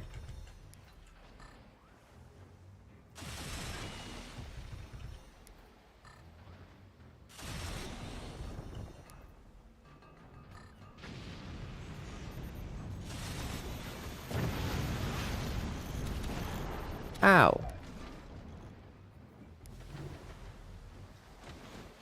41. Yes, yes we do.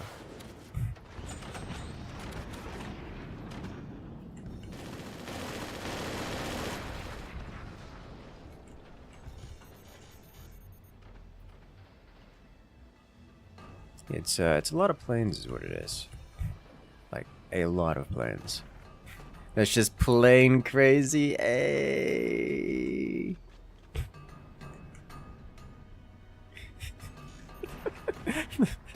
The machine gunners. What is even happening?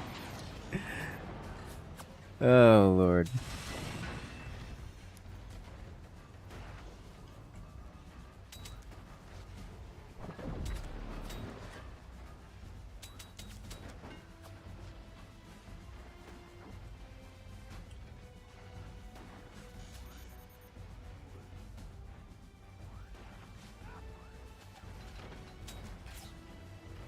What is even happening?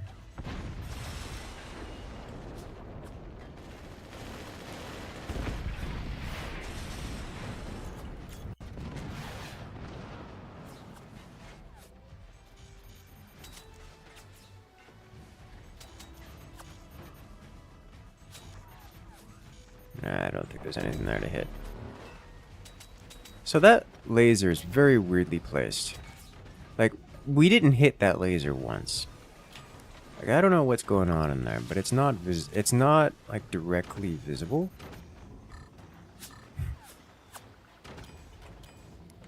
Now, obviously it's a laser, so it's got to have some direct fire, directly visibility, but it's at an angle which is just not normal at all.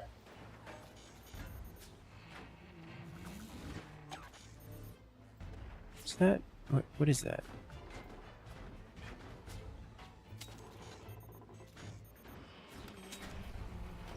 They're reconstructing their innards there. Oh, what? It's something. Hey, got it. It didn't explode in a way that dealt damage, so I don't know what. I don't know what's going on there. Really don't know what's going on there.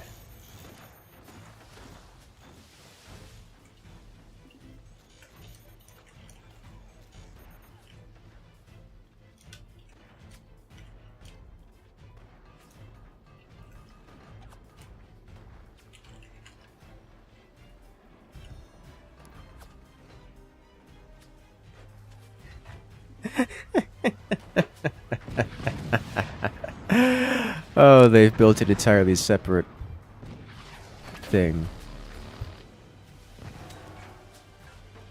Yeah, dude, this angle there is just not. They could only fire at like exactly one angle.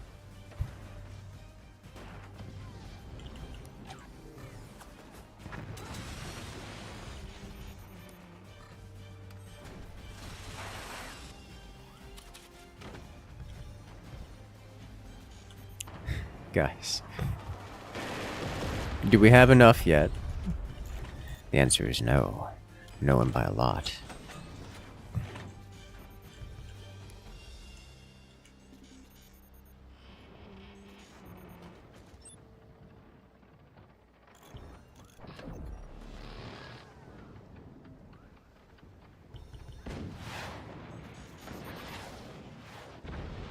Oh, the return to sender.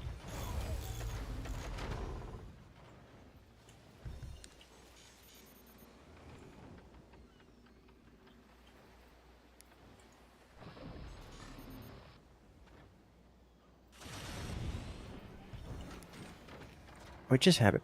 Oh, I see. The portal goes over here. Okay, I gotta stop shooting that, or else we're actually gonna kill them. Okay. I want to see a tier 3 hit a dude. If we get hit at all, the whole thing comes crumbling down. The whole thing. It's all gone. It's all gone. The entire base is made out of explosives.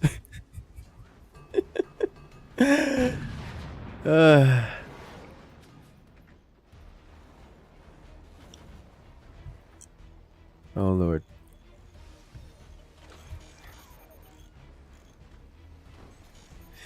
The amount of bracing is ridiculous.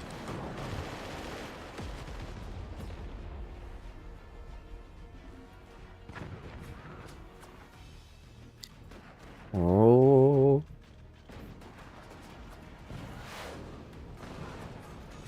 Oh.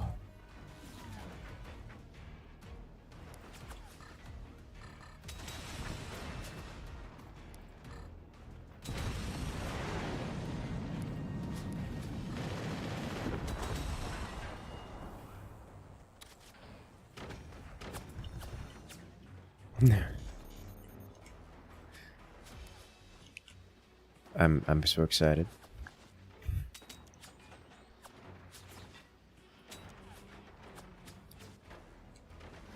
Have they fixed that yet? No, but they don't have anything there to detonate, so it's fine.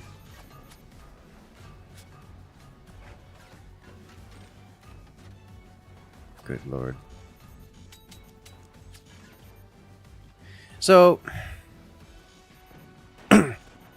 the battleships and aircraft carrier, what's the difference? Wait, what are we up to now? 79. That'll be 81. Up to 81.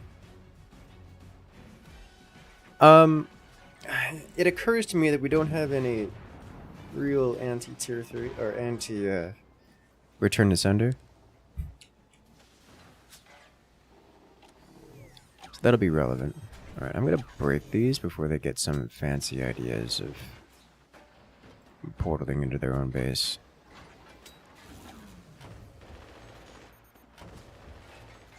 Where is this going now?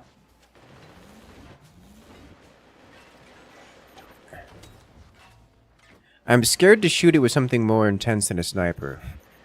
Because last time we did, it almost killed them.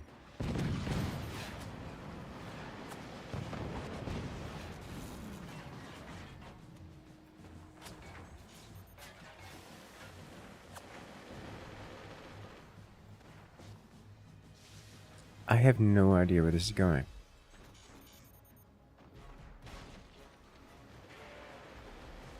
Oh, it's passed through portal. Okay. One place I didn't look. Nowhere.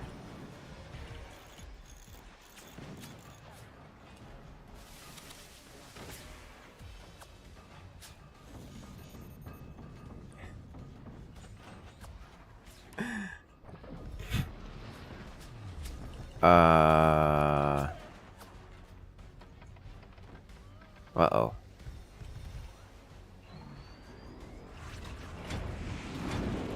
Yeah.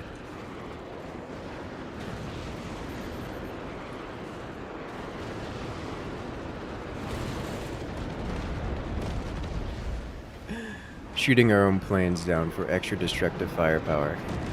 Ladies and gentlemen, the triple-digit plane. Okay, we have to keep... I see these are here. I know we have plenty of weapons to take them out directly, but, like, aircraft, though.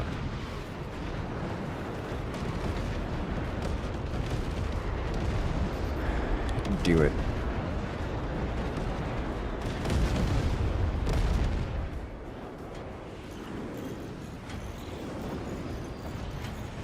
Oh.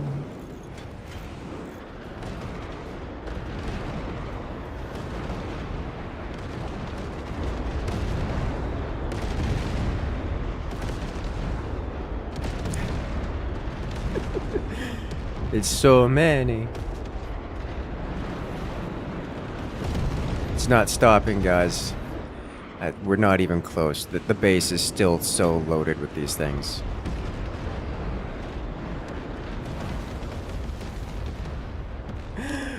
Who cares about return to senders if you just blow them all up? Blow up everything.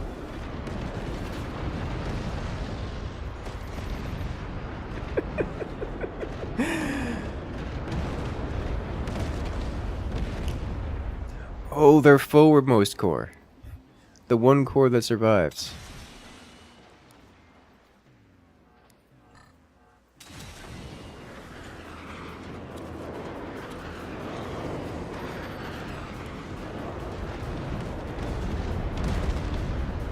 Of it all. Oh, jeez.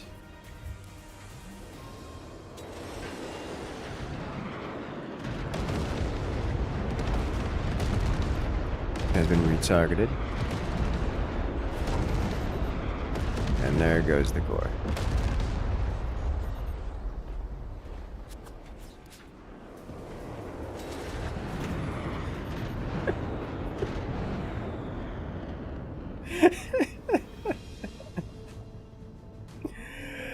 Oh, Lord have mercy.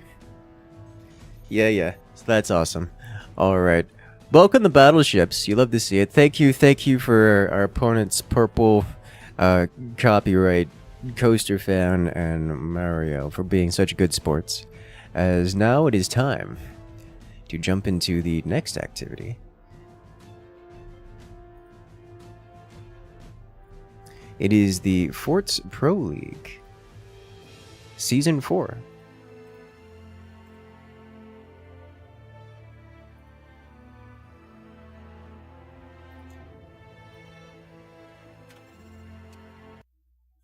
All right.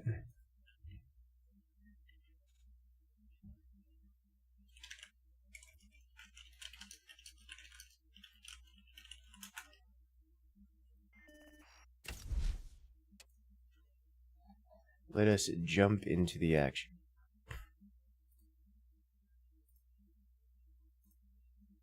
Actually, to restart Forts here real quick.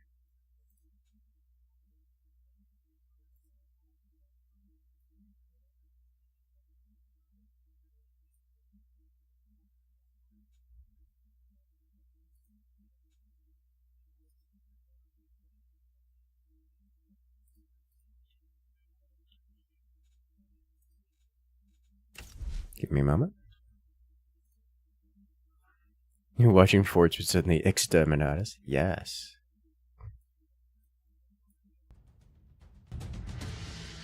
That's exactly what happened. A whole World War II of air superiority.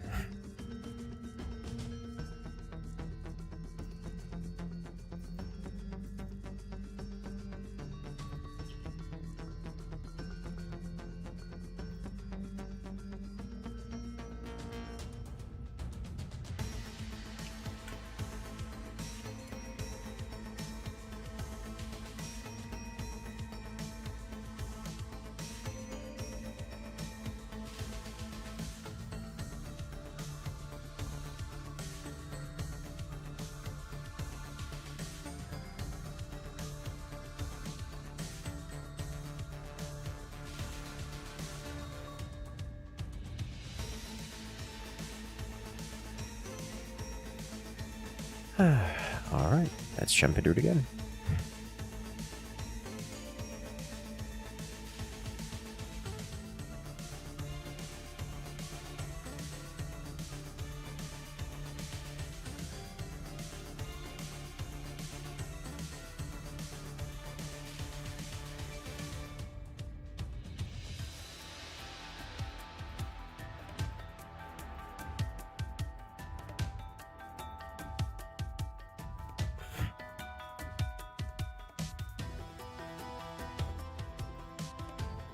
How many planes rode to standby? It was something like 90 when we started to fire. More constructed during that process, as you might imagine.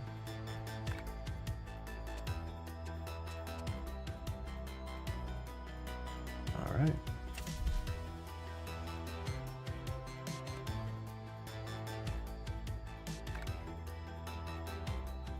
So it is time for the Forts Pro League.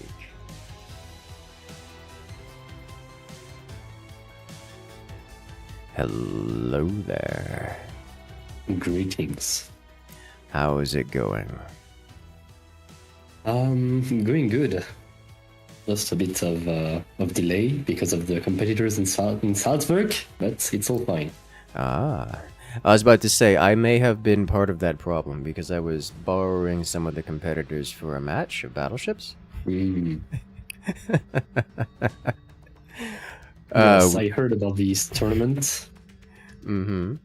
Happening. I just hope you return them in good shape.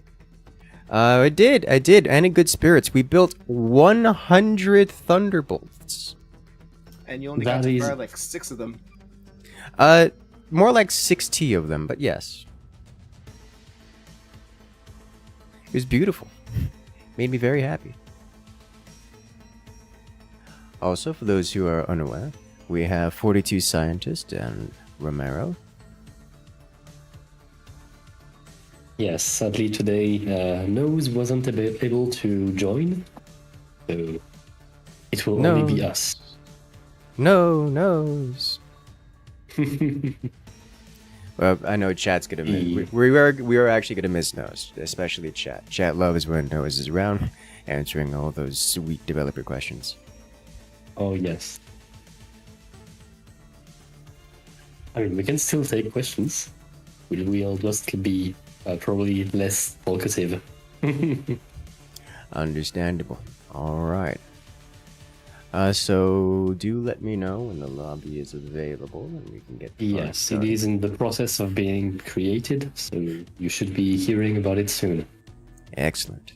I believe Eaton has already said that he is in fact going to join us, as he is no longer at a scheduling conflict, which is Yes. wonderful. Beautiful start to the Forts Pro League showcase.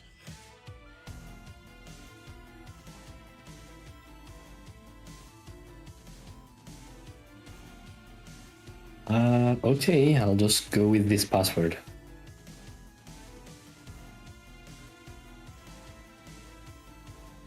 Rome, you get to get it as well.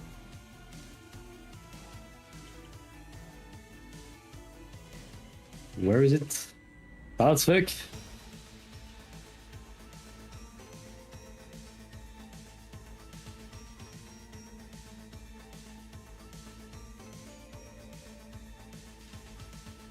Got it.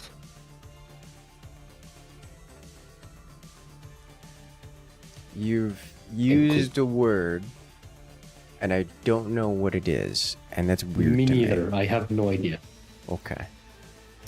It's a hobbyist device. Okay. I will take your word for it.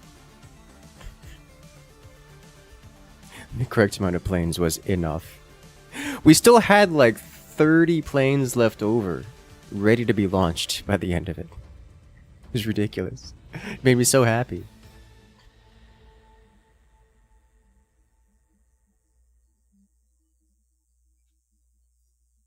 It was so beautiful.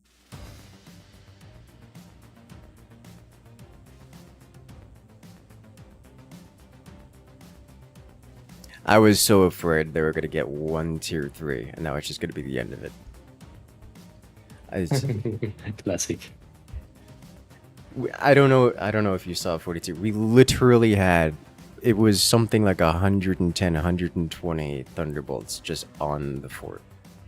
There was... I didn't have time to see, but I will be watching this back. Definitely. There was literally zero space. You could not miss. If you shot the base, you hit all of the Thunderbolts. all of them. The chain reaction, I imagine, would be insane. There would be no base left. It would be all gone. Every single strut was within range of a Thunderbolt. Splashed range of Wanted a reason to complain about Firebird flak. Yes. Oh, Lord, have mercy. Okay, so for a rundown of what we will be having tonight, we will have 3 show matches, well, 3 FPL matches for the opening of this season. They are all a bit jank in every aspect. So the first one is Hamster Combat versus Folium Viridae, which is green leaf but in Latin, All right. because why not? And so for the players, we will have, I will just need to check.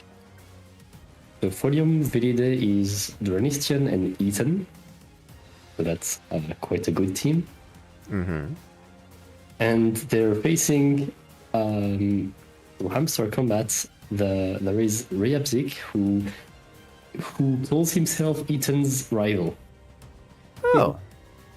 There is some kind of rivalry going, so for some reason, I don't know why, but he apparently has been trained by a monk on some hill or something, some mountain, and now he knows how to play ports, I imagine. And he has come to defeat the champion. Exactly. He is coming to take his revenge, I assume. I think that they played ranked and won their first few matches, and then their first loss came to Eton, which might be the rivalry, but I may be remembering someone else. I mean, I There's a could certain just take escalation. the old data, I guess, and see how true that is. Well, I'm sure we'll hear their story as time goes on, as they write their story here in the Forts Pro League.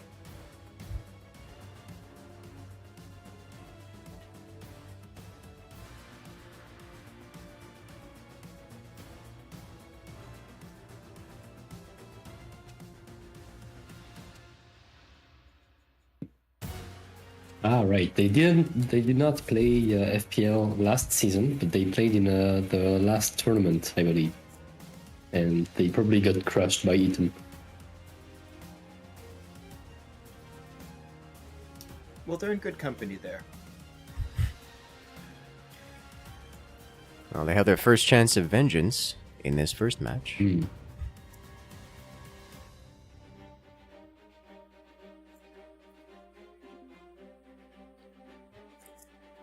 Eaton should be coming. I was literally just in the lobby with the guy. Where did you go? There he is. Ah, here he is. So, okay.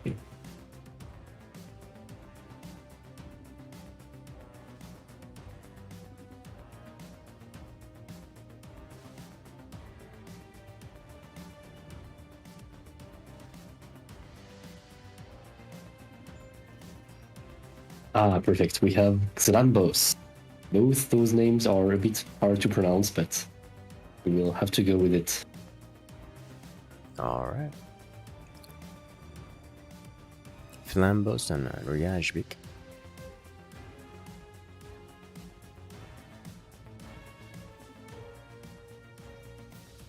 Ryabjik sounds very Slavic. I have no idea. We could ask. I'm thinking Polish. Okay, I need to actually do my job.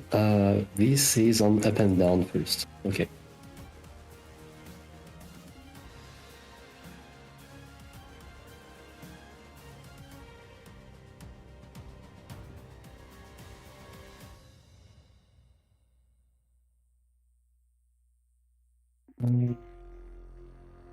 Drop on death, cool. Yes.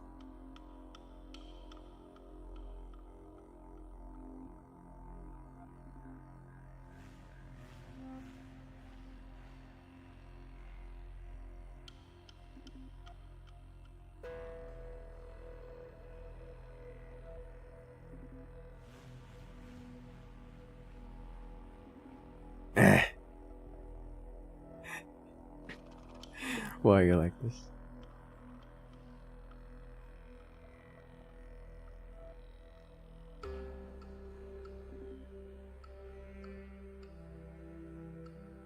Right?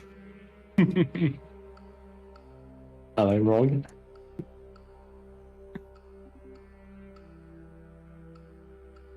Close it up. Perfect. This is all good for me.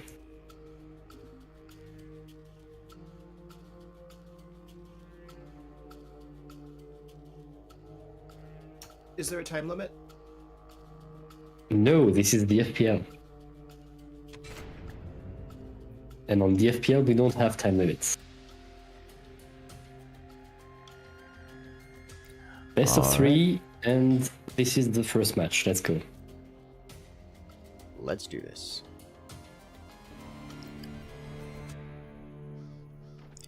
And we're off. Here we have round 1 of the Forts Pro League.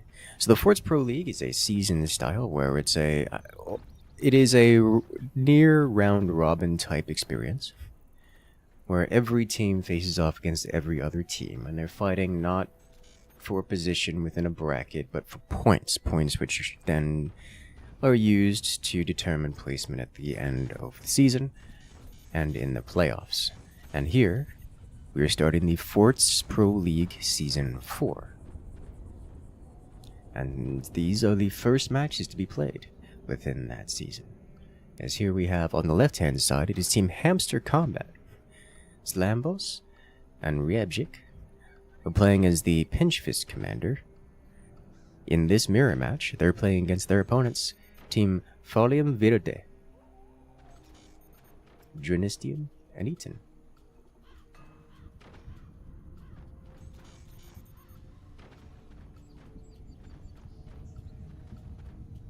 Interesting.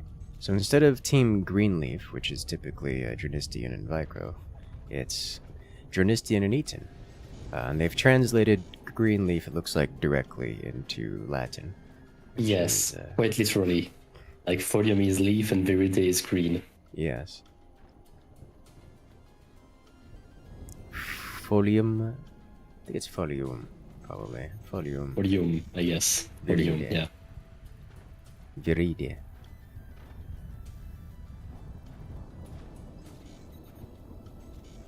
Which I'm not sure if Folium is the right conjugate. I'm not sure. I mean, it's not a conjugation, it's not a verb, it's I not guess. a verb. Well, so in Latin has conjugations of nouns and such. My god. Yeah. Anything from different Literally how. sexes to tenses and such. Like it's got a lot to it that is a bit more. This sounds terrifying. It is a little And I bit. thought French was hard. I mean, at least it seems, to my knowledge, it's quite consistent. It's just you have to learn all the different variations of things. I see. Something I haven't done.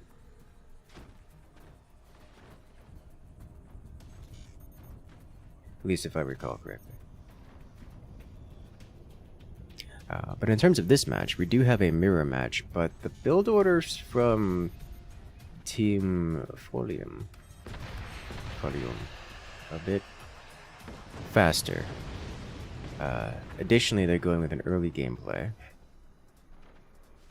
which is going to be quite painful for Team Hamster Combat to handle, as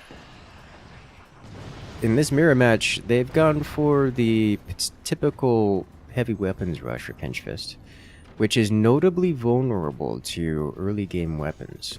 And the reason for that is Pinch Fist tends to sell off their everything in exchange for getting faster weapons tech. This results in them having nothing to defend themselves with. So when the opposing team goes directly for weapons, the effects are catastrophic.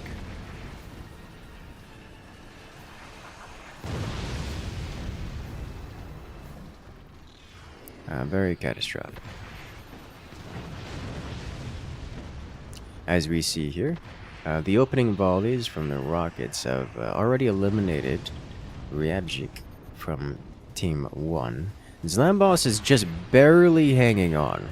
While Zlambos is a full economy, they don't have a thick wall of defenses behind it, or in front of it, to keep themselves intact or buy themselves time.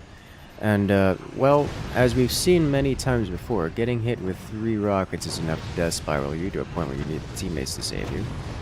And, that's enough to knock you out of the game. Just like that, Team Folium takes round 1 in this best of 3. Very quick match. Indeed. Let me just check how Reabjik died. For stats purposes, of course. Of course. Only for science. Looks like it was eaten. Yeah.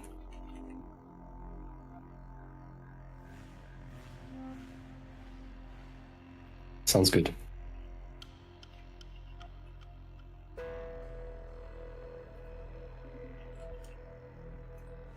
Okay, same sides, and now on boonies. Nice. I like boonies.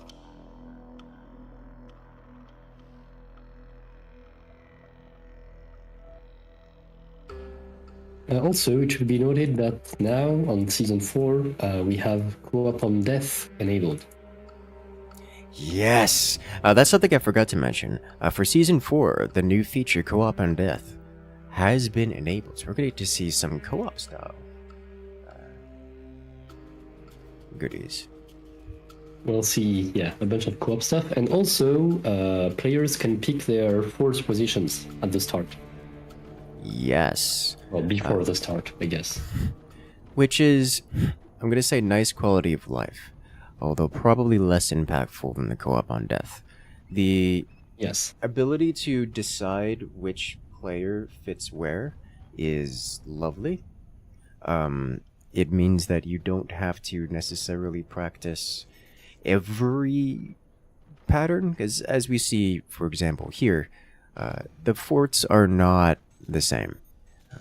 They are different, and therefore they can lend themselves toward different roles. But with co-op on death, you can choose which one you want to be. Not co-op on death, but with the choose your own fort, you could choose which player gets which. So you can hard specialize your strategy per player instead of having to say, hey, I could get either base, and therefore we have to know, both players have to know both strategies. Both build orders to say that. But here we are on this round. Hamster Combat has once again chosen Pinch Fist. Someone hurt them before, and they're playing as if they have been hurt. They're playing against their opponents, Yes. Team Fium. Oh lord, and they're exposed, visible. The sniper. Oh, it's the worst case scenario. It's a massacre. Well, that's a lot of That money is about lost. 300 metal, just dead. Yeah. Team Fium playing as the Eagle Eye commander. Slightly different strategy this time, although is it the same? Are they literally doing the same build order, just with a different commander? Is that what's happening here?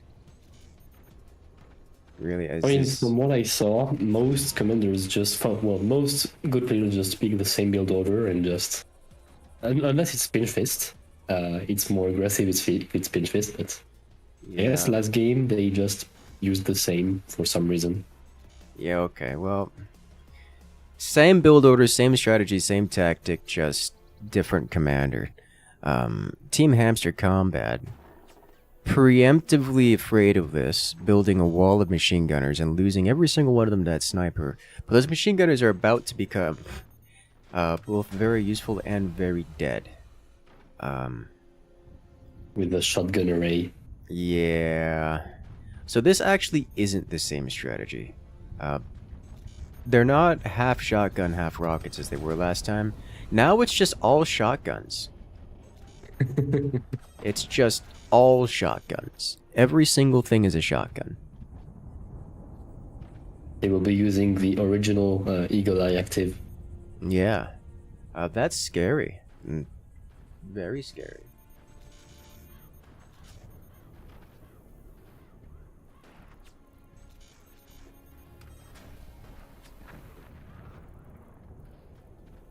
It starts now. It begins. So here's the thing. The shotguns themselves are not super dangerous. Having this little armor in front of your base means the shotguns can pen you and deal potentially game-ending damage, but the shotguns themselves are not the scary thing. It is relatively simple to defend against this kind of damage output.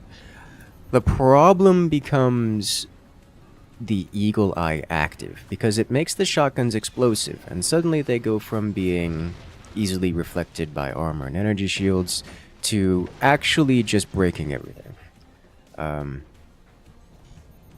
Dense armor doesn't help. It becomes a problem that you have to deal with. Of course, Team 2 is able to, at this point, leave all of their weapons fully exposed, as Team 1 has applied no pressure up to this stage of the game.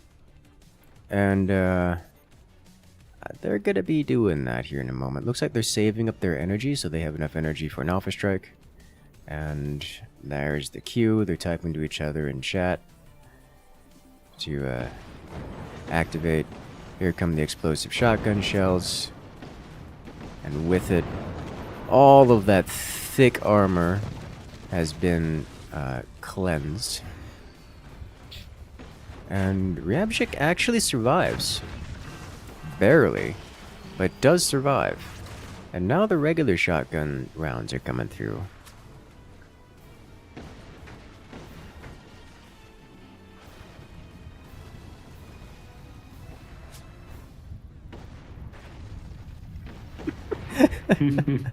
They're just picking apart where they can. Like, so here's the thing. Regular shotguns do break metal, assuming the metal isn't slanted. The metal typically isn't slanted, at least by default, because it's just kind of expensive to do. So, Ryabchik's base here, I should say Hamster Combat's base, because co-op on death is enabled, so they're both in the fort right now. It's just getting pulled apart piece by piece. The only reason his core survived is because of that single strut of slanted armor that kept the half of the shotgun blasts away from his base. But I mean, once the active ability comes online again, they activate it and it's immediately gone. That's just how that works. All right, well, there goes round 2. Fium Verde. Fium Verde. Eaten and Drunistian. Very well done. Clean.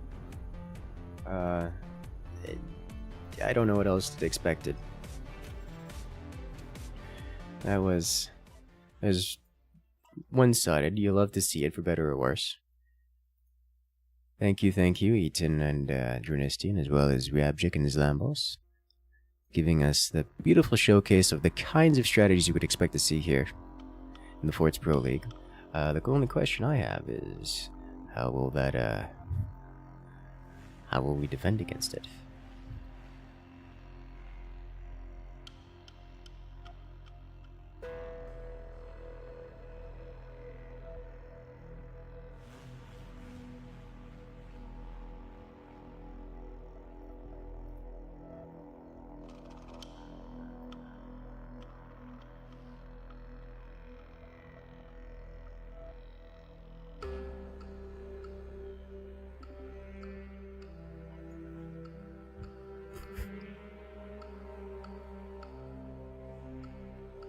Alright, second match would be... Yep, they are coming. It should be Gengar and Butterlog's team against a team called Soon TM. And Soon TM is Splay Beetle and that guy Jim. Ah, neat. Oh, this is one I think will be a bit more even. First off, yes, and second off, it turns out that 6 months ago, the same match basically happened at the previous FPL opening event. So this is basically a revenge on that one match they had. Ooh. And I believe it was Giat who won the first one.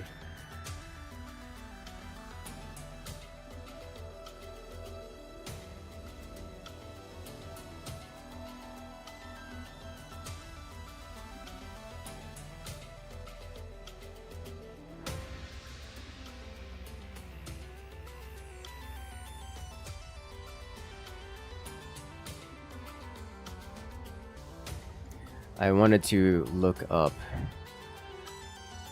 Fium again. Yes. Because looking at the different variations of it, yeah, it's got a bit there.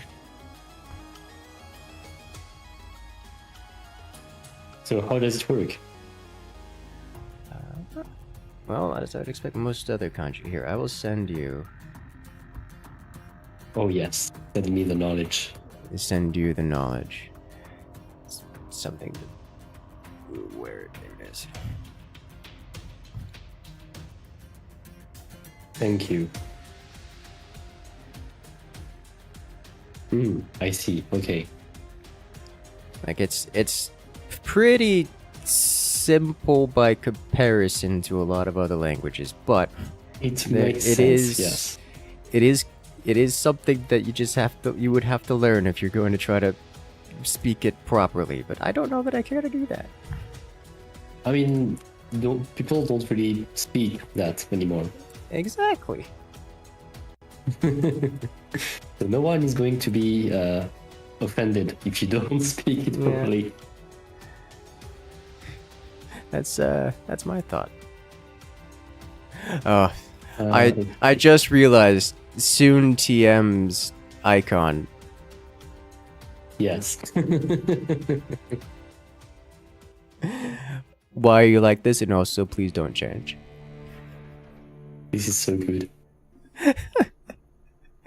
It's perfect. Alright. Here we have on the left-hand side, it is Team Gyat, Gengar, and Butterdog. We've seen them before. You guys, I think you guys just love the name. Is what it is. They're playing as the Overdrive Commander. I would be surprised if we don't see the Overdrive Commander more now than the previous season, as its changes make it such that the upgrade center is now a tier 1 tech, and that is exciting, even if not amazingly powerful. It is at least interesting and fun. So I'm curious to see how powerful those strategies actually are, even though I expect they won't be super amazing. We're going to get to see more of them, and it's going to be interesting, and I'm looking forward to that. And I think soon TM is interested in that as well, as they are also the Overdrive Commander. Although Team 1 here, Team Gyat, is going with the Upgrade Center in place of, as their Tier 1, taking advantage of that quirk. Team 2, Team Soon TM, is not. They are still using the Workshop as their Tier 1, despite having the option of using the Upgrade Center as their Tier 1. But that guy Jim and Splay Beetle here on the red team are getting themselves prepared for what is going to be an interesting match. What I hope to be a rather interesting match. It looks like missiles, but oh, there they go. I was gonna say, yeah, it looks like they're going missiles because they're not going additional mines.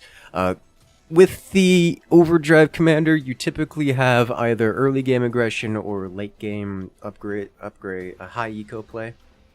And with Team 2 sitting on only 3 mines, it's probably not going to be high eco play. Team 1 in chat. So just to point out, the teams have been bantering at each other with their extra APM, just sending memes at each other in chat. Did that man just use an umlaut? You okay? I appreciate that. I appreciate. That is not an umlaut. The umlaut is like you're right. The umlaut's the other one. Yes, you're correct. Yeah, the funny hat that funny we hat. use in France. Yeah. It's the other one. The carrot. I think it's carrot. Whatever. You get that. In French, we call it the accent circonflexe. But I don't know if it has another name in English. I have no idea. I'm not gonna that's way too many syllables. It works. Yeah, I know. Just call it the little hats. Everyone will understand. The little hat, yes. The fancy hat you. Good lord.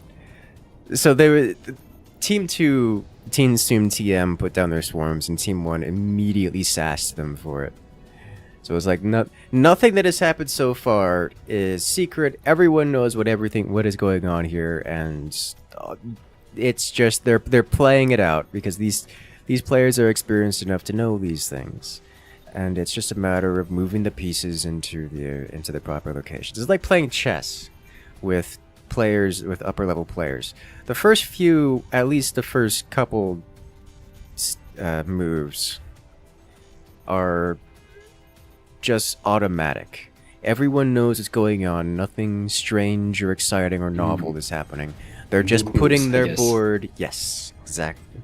They're putting their board into the positions that they want, so they can then start playing the strategy game and doing things differently. And that position for Team 2 looks like a bunch of swarm missiles flying across the map, and for Team 1 it looks like a bunch of upgraded mines, and eventually probably laser beams. We actually have a couple minigunners thrown in, so that's a little different. For Team 1, we're expecting to see some flak, a little bit of anti-air. It's going to be mixed lasers and cannons. For Team 2, the nuke will happen eventually. Is that nuke allowed to fire? Is Splay Beetle's nuke allowed to fire? That looks like it's not allowed to fire. I think yes, but barely. Well, we'll figure it out. We'll find out sooner or later. One way or another, we will discover the permissions. I would assume of that. he has fired the swarm, and the turbine was already here, but I don't know. I can't be sure. Yes, he did fire the swarm once. I don't know if he built the turbine after firing the swarm. Is my question. But we shall. I mean, worst case, he just like deletes the turbine. That's fine. Yeah. Worst case is it fires and then hits the turbine, but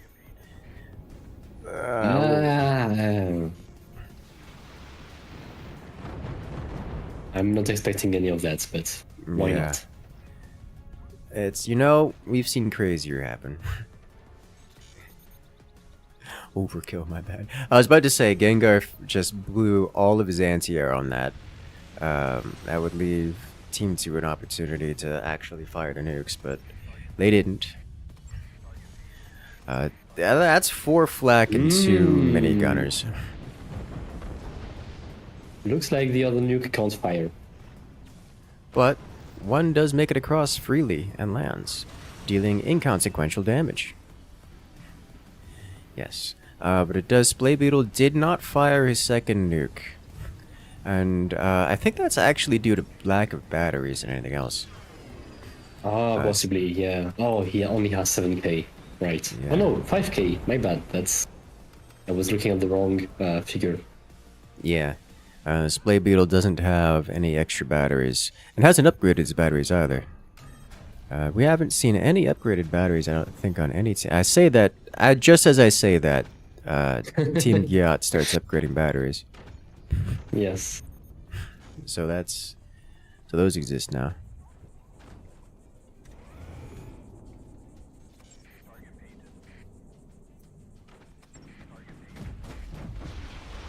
Splay Beetle adding in the extra battery in order to get the nukes going, and also a tier 2 tech. We're seeing the upgrade to munitions plants. Ooh, minigunners down.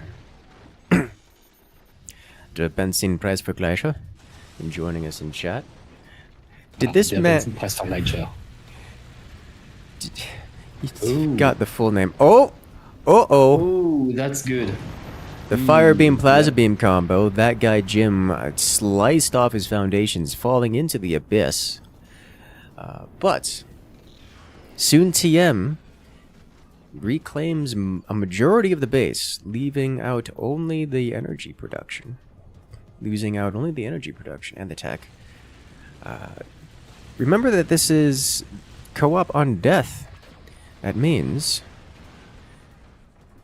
that guy Jim, despite being eliminated, can still play. Is still a participant. His APM is not lost. All that is lost is the resources in his base, which is actually starting to ramp up. The loss of the... Okay. Oh, that's Oh, what. no. That's check. That's what checkmate looks like. I was about to say, despite that guy Jim going down, they didn't lose all that much because his base was cleanly sliced off. His mines and his main weapons still survived, but losing the energy production means that Team 2 no longer has, well, the economy to sustain anything, really. That's going to leave Team 1 at a huge advantage. Thank you. Gengar. Advantage enough that they could be quite suspicious with their BM art.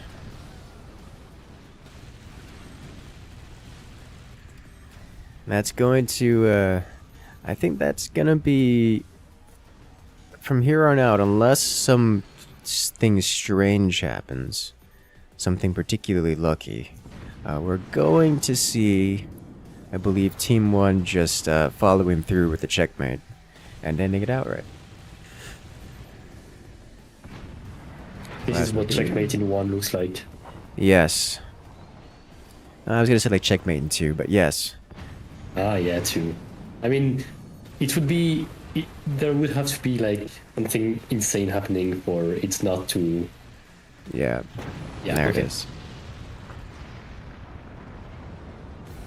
Yeah, so Team Giat wins round 1 off the back of some heavy eco and laser beams. Shout out to Howitzer, who showed up to play the game. Well done, Team Giat, winning round 1 in this best of 3. As we go straight on to round 2.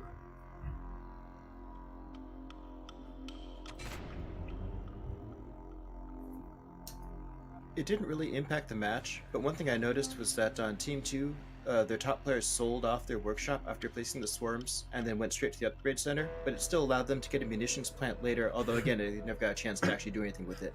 Right. Yeah, that is a nice usage. There's a lot of little things like that, a lot of little interactions, optimizations that make Overdrive... It makes Upgrade Center a more reasonable choice.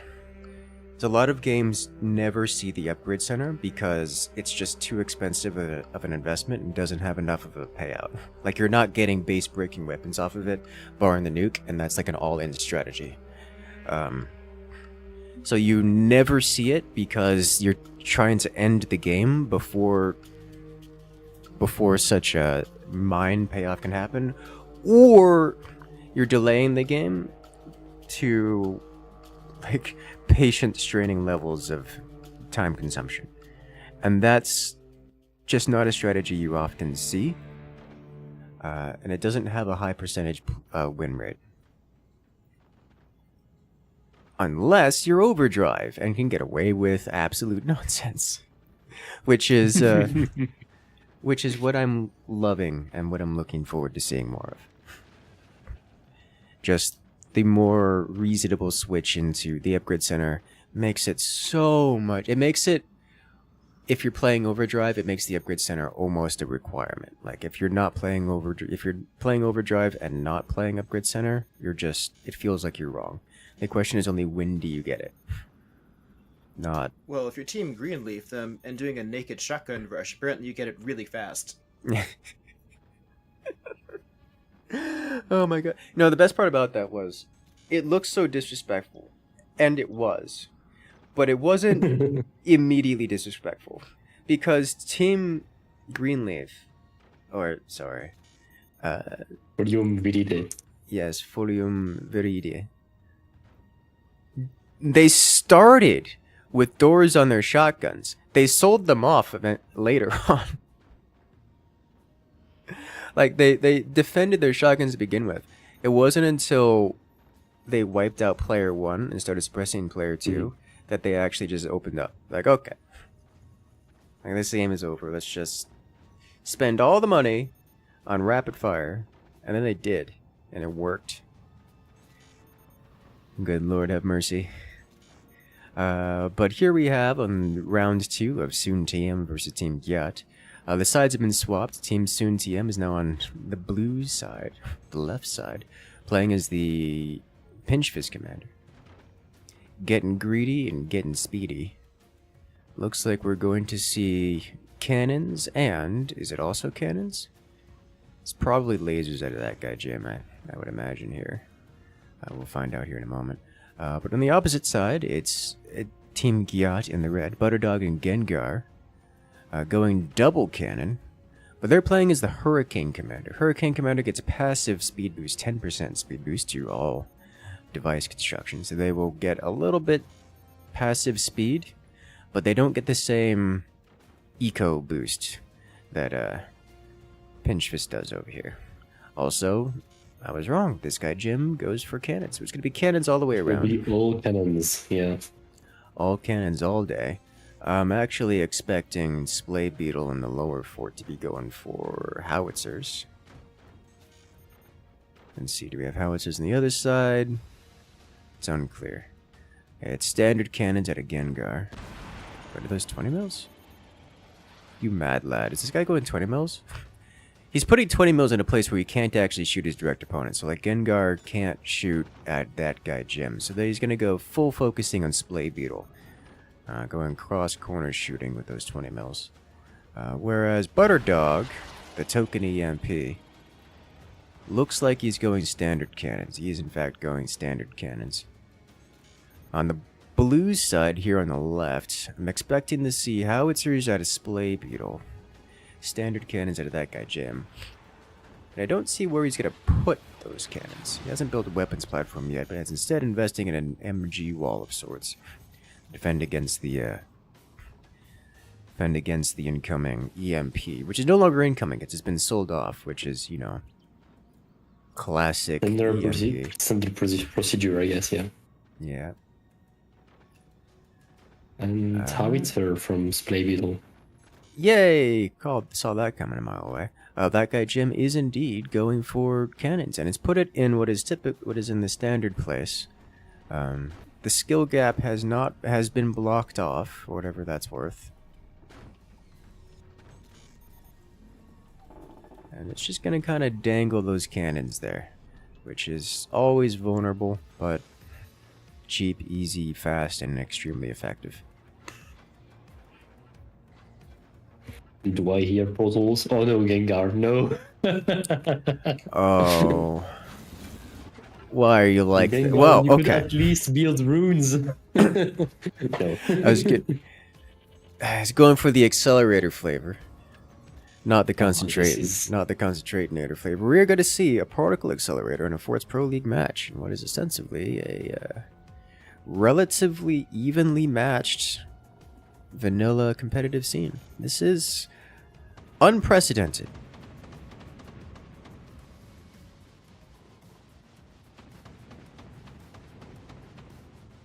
I would be terrified if I was Soon TM.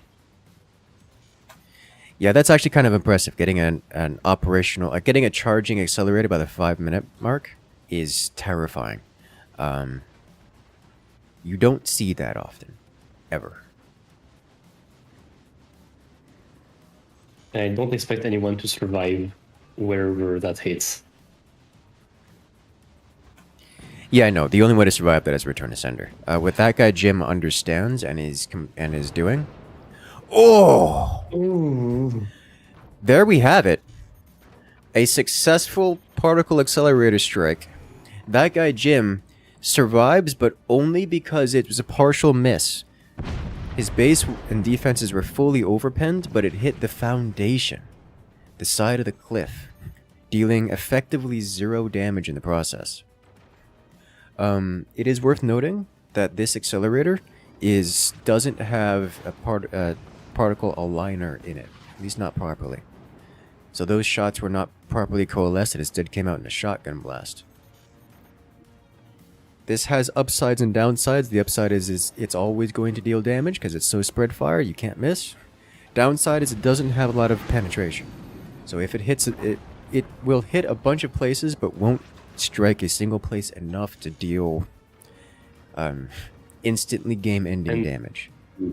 because of the fact it's a bit of a shotgun spread, maybe those shields will actually work at defending.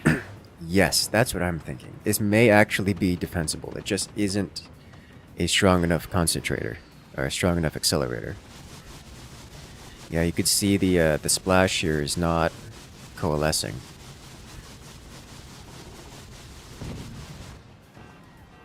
On the other side, Meanwhile, Butterdog going for more standard play. Just smashing Splay Beetle directly, causing game-winning amounts of damage.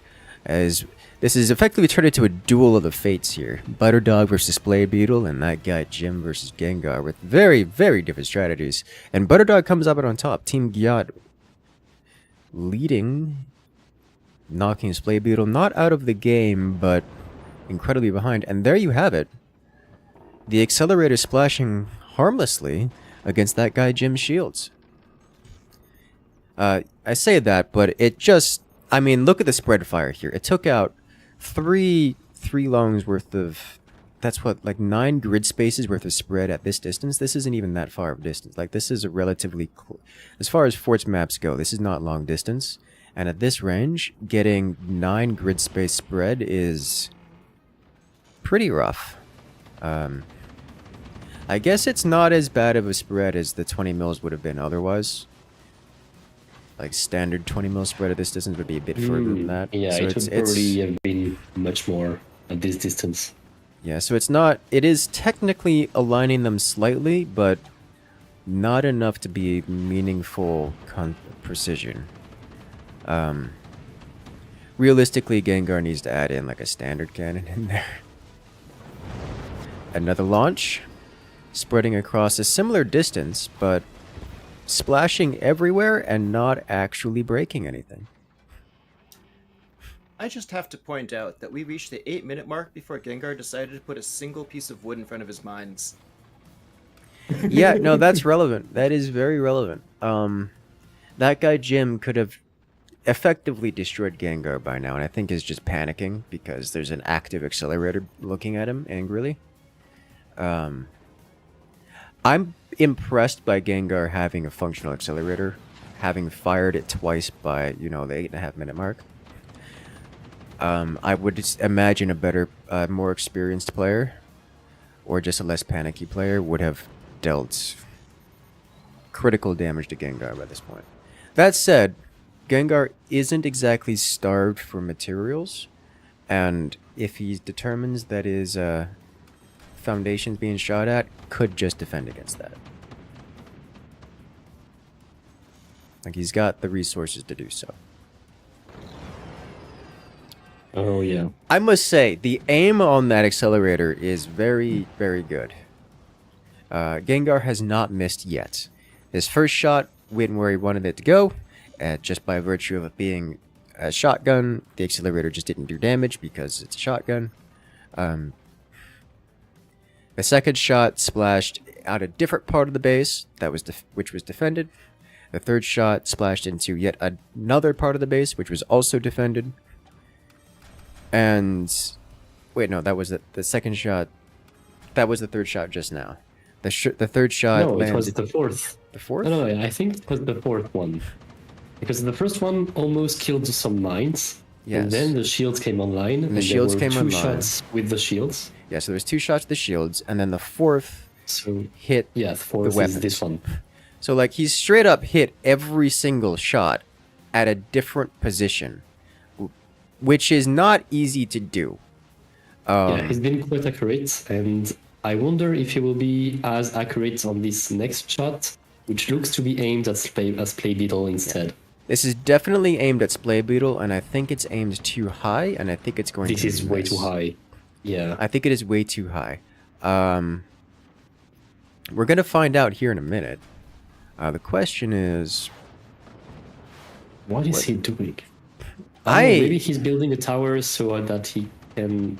When he dies, he can... Actually I'm thinking back. Yeah, that's what I'm thinking, but that's... Alright, so that went where I thought it was going to go. It just also... I mean, there was nothing there to hit. Surely Gengar adds in This actually adds in a standard cannon. But no. I mean, he's adding in 3 silos right now. So 3 far. swarms. 3 swarms is enough to take down energy shields. And it looks like that's his plan because he's re-aiming his output portal to head toward that guy Jim once again. So I'm expecting those swarms to get portaled out. Dude, Gengar does not have the energy for this. He's gonna add 2 more sets of portals to get those swarms out. Look. I love this. You never see this kind of thing.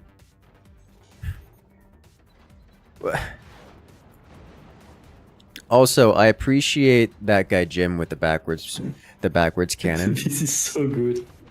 He's doing this because he doesn't want to have to worry about having direct fire cannons when there's an accelerator looking at him. These accelerators are scary.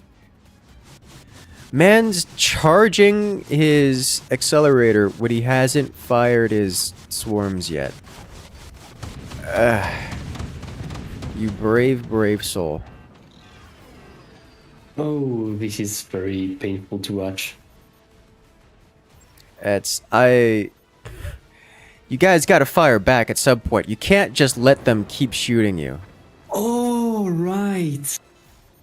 Okay.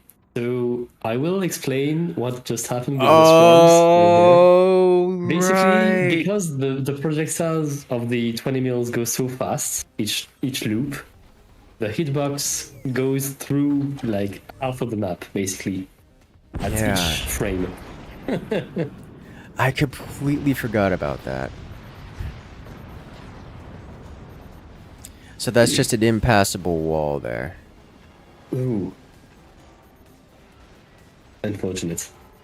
Who could have seen that one it's coming? basically an impassable anti-air wall. And he's charging it again. He's gonna make the... No, he's surely he changes the portal location. I genuinely thought he was gonna use his accelerator portal for the to launch the swarms out of. That's what I thought he was gonna do. That's not the case. He's building another portal. It's like, you gotta save on power somewhere. Like, Gengar's not have the energy production. Like, he barely has the energy production to hold it as is. Adding additional portals is just starving yourself. But Butterdog this whole time has been playing classically. He's getting more cannons, more weapons, more money. Alright, you gotta launch the swarms. Butterdog has been reasonable. Reasonable is a good way for it. Good word for it. I think soon TM is just kind of letting it happen. And they're playing. I mean, Splay Beetle decided to build a Tower of Battle. The friendly fire. Report this man. Inevitability. Yeah, the accelerator is going to launch and do nothing. With those shields, yeah. That was close, actually. It actually broke the shields. Impacted them that's hard why I enough. prefer the fully focused accelerators, because like the impact power is so strong, you can just rip shields apart like that. Like, it doesn't damage the shields. What it does is it deforms the shields with hard enough impact that it actually causes them to fall, just break apart, like crush the shields. That's a good shot. It's a very good shot. Yeah, and if you concentrate, if you actually coalesce the shots properly, then it'll hit the same shield and just destroy it. The impulse. Yeah, that's something raw we impact is noticed when testing some strange material, but that didn't make it. That was accelerating projectiles directly, like just adding some velocity. Mm-hmm. And so the impact force was so strong that it could just break anything, even just a sniper shot. Woo-hoo. Yeah, that's scary. Oh! And the return to center is shattered. Oh, the scatter Oh. shot. The shotgun blast of an accelerator. It's not able to get enough shots in any one place to deal game-ending damage. It just spreads its fire so far across so many different places. Oh no, well there goes the cannon. Well, now soon TM is no longer nothing coming soon. Death soon TM. Now their logo makes more sense. Yes.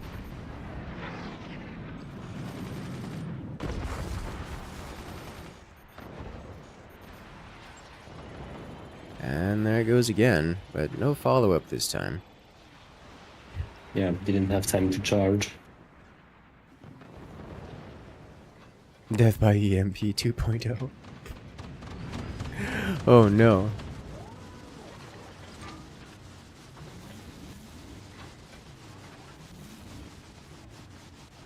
It pains me so much to see the shotgun blast. Like, shotgun blast is not strictly a bad thing. It's just, in most cases, it's subpar. It could be better.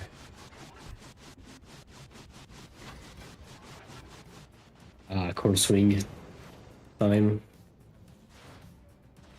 Oh. Oh, almost got it. There it is. It works. He's running away. He's escaping. He will live another day. You know, that's actually a really good core swing. Like, unironically, a very good core swing. That's going to make Team Gyat's lives a little bit more difficult. That said, there's really not much left of There's really Soon's no base.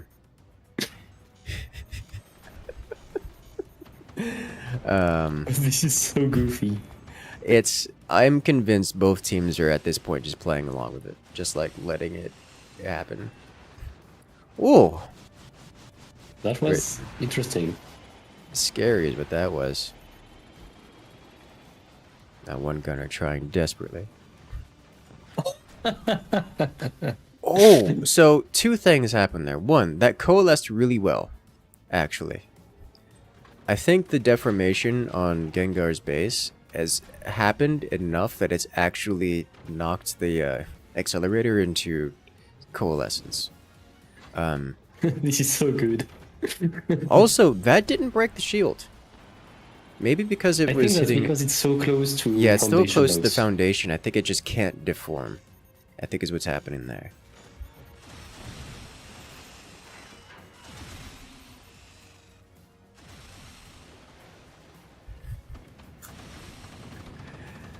Buzzsaws. I think... So, Butterdog has not fired his heavy weapons since eliminating Splay Beetle. I think they're trying so very desperately to get the final hit with the accelerator.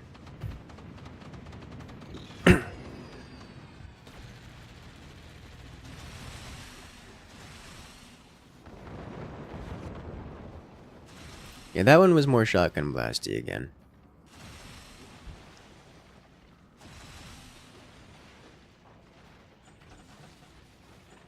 You know, with your core inside your energy production, you can just fully wall off with energy shields. Like, Yeah, that is an true. option, and that is exactly what they're doing.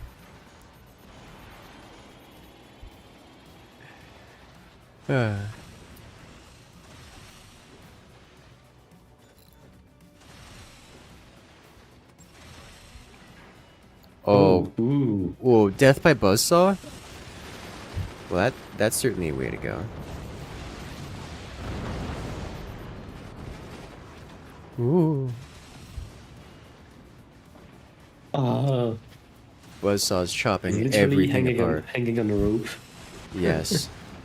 Hanging by a thread. You know, that's... Such a way to go. It is. Oh no, the accelerator misses. Hey, at least they still have some energy production, yeah? Oh, the core almost touched. And there it goes. GG. Death by core swing. Good lord. Well, there we have it. In the rematch to start the season, Team Gyat takes it. Oh my god, what was even happening in this match? Good job to Team Gyat, giving us a absolute lunacy of a this was matchup great. here. This I will am make great impressed. clips. Yes, I am impressed. The accelerator actually worked. Like, he had it fired by, what was it, like 5:30? Which is impressive on its own. And it wasn't useless. It didn't do really anything, but it wasn't useless. It was a very real threat.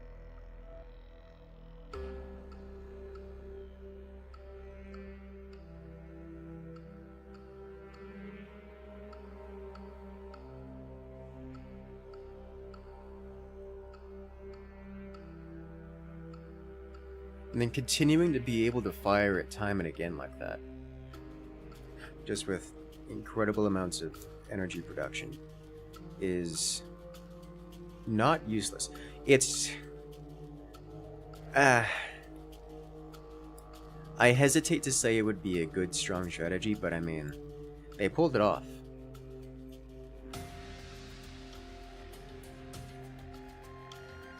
It definitely caused emotional damage. Yes, that it did. It caused a lot of emotional damage. But seeing the entire accelerator get completely shut down by the shields.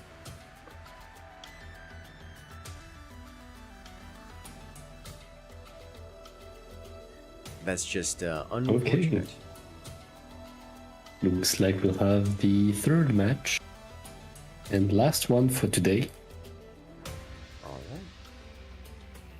So this time it's only newcomers, people we haven't seen on the competitive scene yet. I'm so excited. So the teams we will have this time are Fful, which looks like pasta thing. I don't know why, but why not? Versus, and I hate it, but I love it. It is you see there is this one scene in the Finding Nemo where you have to where Nemo has to say anemone, and he's struggling a lot, and so that's the team name. The team name is like Amemo Meme Anemone. Why are they like this? Okay, so Fful on in one, yes.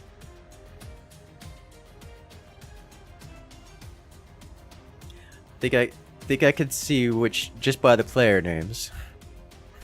Yes, Dory and Nemo are on that team. He's a dead giveaway.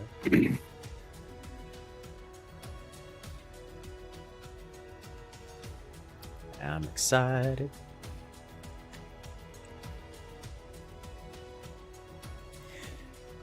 I say this every time, but I think it's worth saying again, is that I love seeing the newer teams joining in.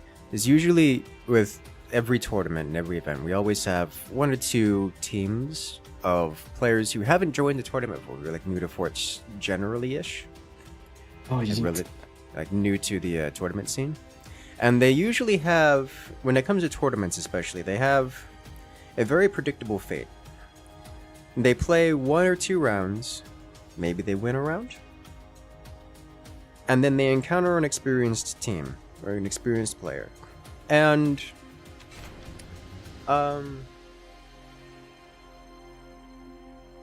it turns into a very predictable stomp. And that's just inevitable, you know.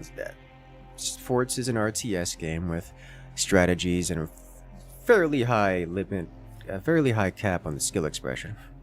And the difference in capabilities of a new player versus a player who's been in tournaments many times over the years is extreme, and it's quite a predictable match.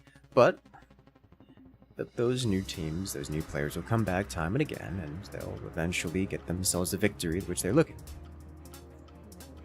And so it's always I love seeing the new players come in and start writing their stories as they work their way up toward victory. And in the Forts Pro League, it's a little bit different, because instead of the new teams getting eliminated just, you know, outright when they come up against an experienced player, they instead get to keep playing and accrue points, and they get to play against everyone. Sometimes they do well, sometimes they don't, and we get to see constant experiences with new players. It's great every time. But this time, because... Oh, we have Phantom. Oh, yes. No. But this time, because we have players who we know are...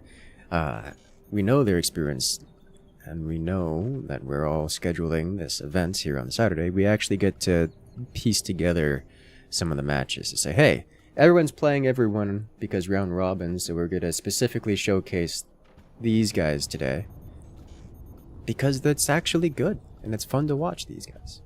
And these guys are Fful,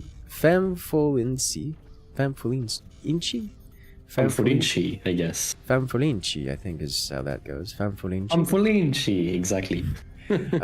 Kuba H and Spaghetti are playing as the Warthog commander, going for something resembling a standard build with a cannon o'clock type timing, complete with stability tech. Love to see it. They're playing against their opponents. Thank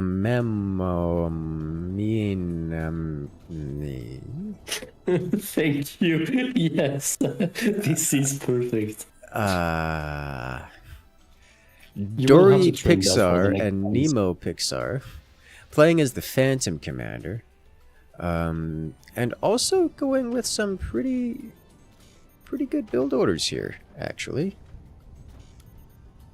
We're seeing some of the fancy tech that I would expect from more experienced players. Complete with Nemo up here going with the base lean to drag the whole base backwards. Okay. It's not perfect, but they got the spirit. Yeah, like to be clear, like I'm seeing a bunch of inefficiencies, like all over the place. So these are hardly perfect, but they got most of the key points here, and it's going to serve them quite well. I say that as if Nemo isn't going for double tier 2 tech, which is I don't think that's ever a thing. I mean, you have a teammate if you want the other tech. Yeah. And like,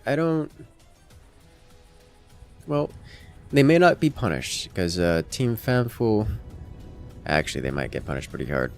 Team Fful is going for what's shaping out to be a standard cannon o'clock timing for things. Kuba is gonna be your standard cannon o'clock timing, punished pretty hard. Spaghetti's taking a quick break and going for upgrade center, which is going to slow down his weapons, and therefore he's not going to have a cannon o'clock timing, but he will be more of a threat as the game goes on, and will scale harder than his direct opponent, Nemo. Nemo going for this 20 mils, right? Yeah, it looks like 20 mils. Yes, that is 20 mil. So they will have quicker aggression. So first to fire should be Kuba, the lower fort for the blue team on the left-hand side. Team 2, the Pixar team, the right side and the red, will have less firepower, question mark, but should fire second. And Spaghetti is looking like they're going to be building a howitzer. I'm guessing directly above the munitions plants in the howitzer position. Yes. Classic howitzer spot. I mean, about the firepower, I guess it depends how you count. Yeah. If you're speaking of penetration power or just raw damage. This is true. The lower fort for the red team on the right-hand side is getting real thick. Like, that's not one cannon worth of thickness. So, I'm expecting... Yeah, Kuba's going to fire first and do nothing. Of course, that kind of thickness comes at a cost. The cost is everything else. So, red team here is not making much in the way of progress, but they're also effectively immune to death. Whereas... Oh, looks like Nemo is building a Magna Beam. That explains his interest in both tech. Both tech. But it's... I mean... He's going to get it. I don't think it's a good choice, but it is a choice. It is now 6 minutes on the clock, and blue team hasn't punished him for it, so... Yeah, I mean, he made a choice, and he went through with it, so... He went through with it, he's not being punished for it, and he's actually going to get shots off. Like, he's going to be firing here in a second, and that could deal potentially lethal damage. If he nails it right. Doesn't quite nail it. Oh, he does! Wow. Wow! I did not expect that to go all to hit that battery. I thought that was just a little short. But there it is.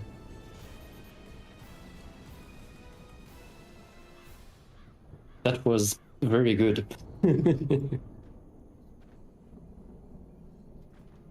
Somehow the team who was a bit worse in tactics and I mean the small things like ability tech and everything still is in the lead so far. Yeah, I mean, it is what it like. It's sometimes we've said it before. Just fire your weapons. Your opponent's doing something weird. Just shoot him. Team Fanfulinci didn't do that. Eventually, Anemone did, and it's working out for him.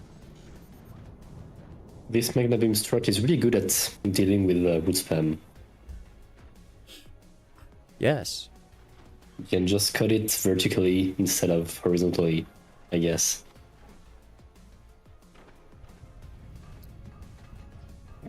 If I was Team Anemone, I would choose the mines as next target, I guess. Yeah. You don't even need to do much in the way of... yeah, you don't even need the Magna Beam, you can just shoot. Just your shoot. weapons. The ideal way of going. Looks like Dory is... Okay. I mean, sure, if they want to keep doing that, they will drain Fanfulinci of their eco, eventually. I mean, it was good damage. Like, that's not a bad shot. Yes.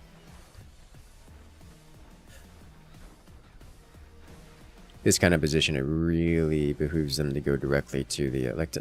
the key points to fire here are either the weapons platforms or the mines.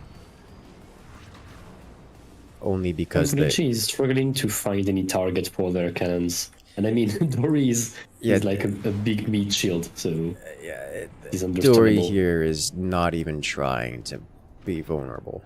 Like, it's not even a little bit.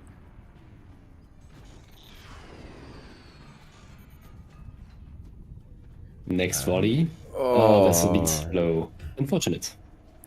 I mean, you can still fire at that range. Yeah. Just go straight for the mines. Just shoot anyway.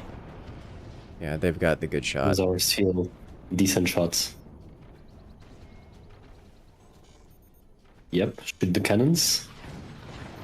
There it Oh is, yeah, that's very good.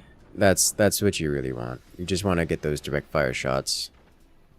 The thing is, with that giant block of wood in the way, you don't want to be firing there when there's other vulnerable positions. Either directly to the mines, because that's their eco, and if they don't have eco, they can't. It's just checkmate immediately. Or you shoot the weapons platforms, which are incredibly expensive to repair, and if you break them, that's again checkmate. And very time consuming, most importantly. Yes. Like, you can do these fancy things.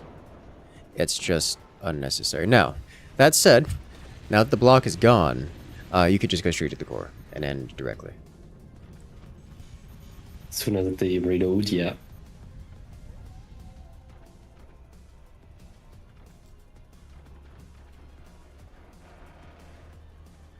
That's not ideal.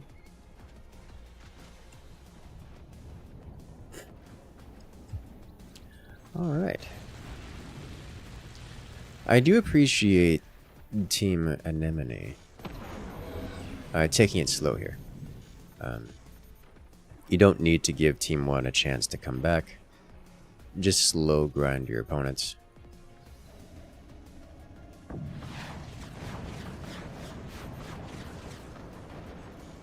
Yeah, this is another situation where going directly through the block is just unnecessary.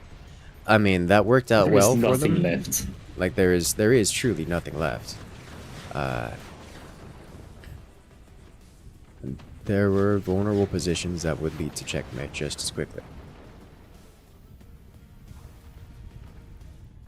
Like, Team Fanfulinci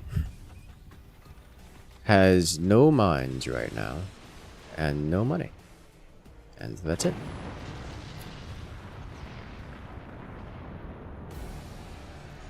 Ta-da! Team Anemone takes round 1 in this best of 3. Very well done.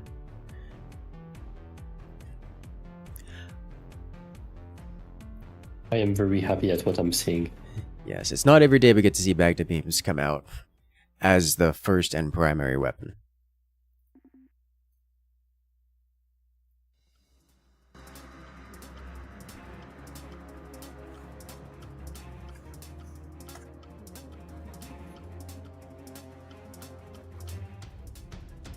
Didn't even get to see that in the meme matches.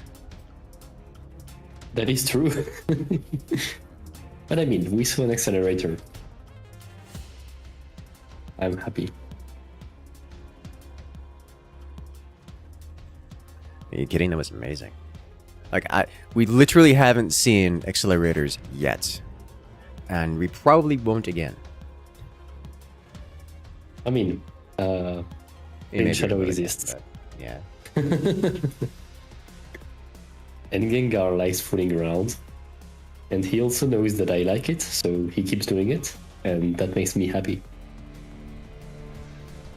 Yes.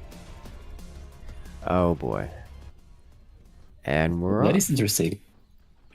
Yeah, I don't know how to feel. I don't know what to make of this. I don't have a prediction. I can say that so what we're looking at here is this is a Moonshine mirror match. To say both teams have picked the Moonshine commander. Sides have been swapped, so we have Team Anemone here on the left-hand side in the blue. And on the right-hand side is Team Fanfulinci. The thing about Moonshine is, I don't want to say it's the artillery commander, but Moonshine has been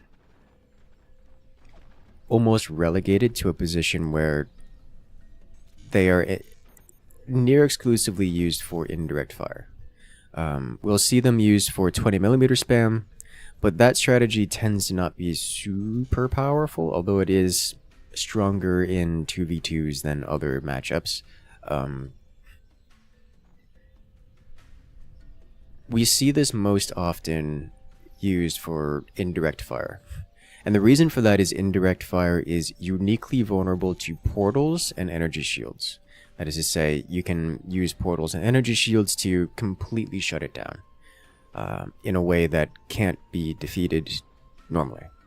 Typically, when someone uses something like a return to sender, you can use swarm missiles or EMPs or such, but these are all direct fire weapons. You can't arc them around the top of your base. Which means that if your opponent puts return to senders across the top of their base and then any amount of, block of wood in front, you can't shut them down. And therefore those return to senders will completely shut down indirect fire from things like mortars, tier 3s, howitzers, and such. And that's just always the case unless you're Moonshine. Because Moonshine, their active ability, empowers the weapons with an EMP effect. And that effect will apply to the portal before the portal teleports the projectile. And say you take a standard cannon, you tier 3 it, send it artillery trajectory style. If it's empowered, and it hits a tier 3 and it hits a return to sender, it goes clean through the return to sender, penetrates and breaks whatever's underneath it, whatever is defending. And it doesn't get returned through the sender. That makes Moonshine very, very interesting from a late game artillery spam perspective. So it is interesting to see it here in this matchup like this, especially with both teams going forward, because this map is immune to artillery. We're literally hanging from the ceiling. You can't aim up. So there's no artillery options. This means that the only other option is just applying the EMP effect to your standard weapons, which typically is done via 20mm, but realistically it works with any cannon, even standard cannons. It's nice to have that disruptive effect, but even then, most of the time, players would prefer to say, hey, you know what's better than just periodically shutting down your opponent? Hitting them with Warthog. Just dealing like twice the damage. So it's strange to see. It's strange to see Moonshine picked over something like Warthog. But it does happen sometimes. And apparently sometimes it happens twice, both teams simultaneously.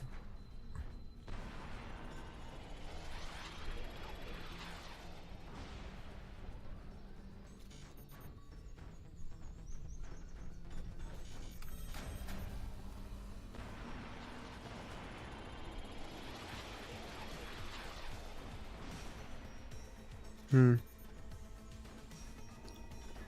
should probably stagger EMP. shots those EMPs. Yeah, so EMP doesn't stack. And it doesn't reset either when it's applied twice. It doesn't stack and it can't be refreshed. You have to wait for the target to fully recover and come back online so that you can shock it down again. So firing 2 EMPs doesn't really do it. Unless you have 2 different targets, maybe, but that's not. Yeah, you need to be either spreading that to 2 different targets or staggering it so that you're like timing it so that it EMPs when it comes back online. Yeah, just spread them apart by about 10 seconds and you're good.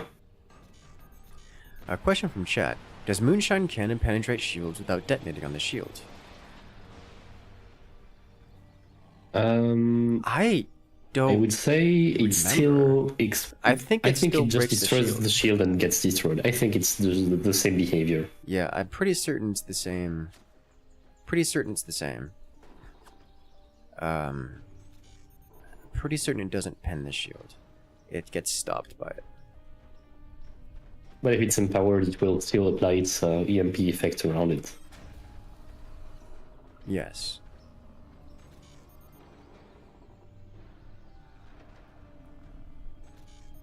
I'm trying to think, I don't think I've ever seen a case where a cannon or an EMP'd cannon would pen the shield, or shut down the shield and pass through. I think it always just splashes.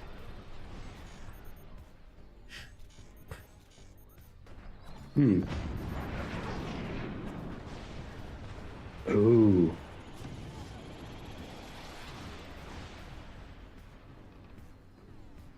the area of this empowered howitzer is quite large.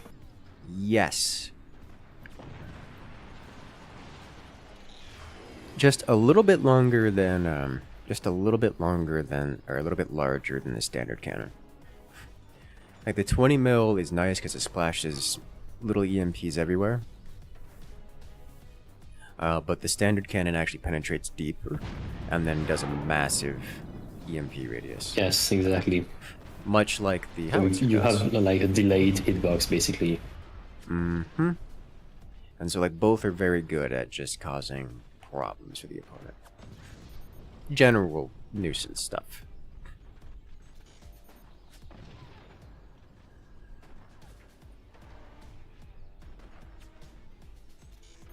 Oh, actually,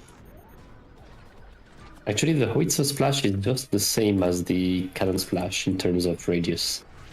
Just that the Wait, cannon goes further, and that the howitzer basically it doesn't apply its splash from its center region, but just a bit ahead. Okay. Whenever it impacts, it has some offset basically. Okay. That's interesting. I didn't know that. That makes cannons even more interesting to me. Yes.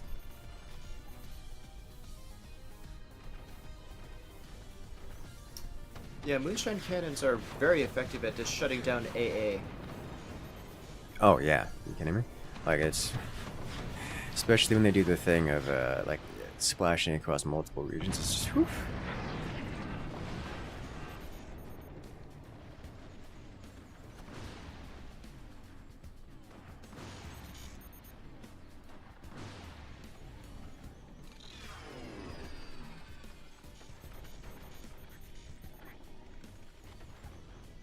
Is all of the core damage on Spaghetti from friendly fire? I would think assume so. It's those machine gunners have been dusting his core for a while. I think so. I mean, he has taken 42%, and 42 is exactly one full magazine of an MG. Oh, the door snipe. Yeah, that's a good one. Yeah, one thing with Moonshine is that if you fail a door snipe, the door still gets shut down, so you can just follow Try up with again. another cannon Yeah. shot or... Yeah, exactly. Or sniper shots. It's even easier. It's You have 10 full seconds to just try again. Mm-hmm. It's devastating. Talk about comeback potential.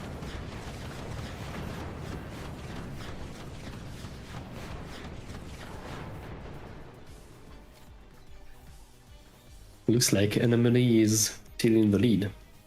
Indeed. They're in the lead and it's still going. Especially with this door snipe, Oh, sending yeah. Kuba back.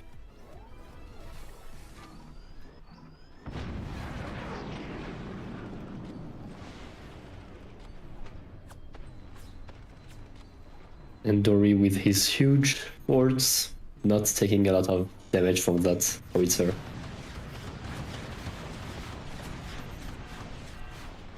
Oh, door snipe.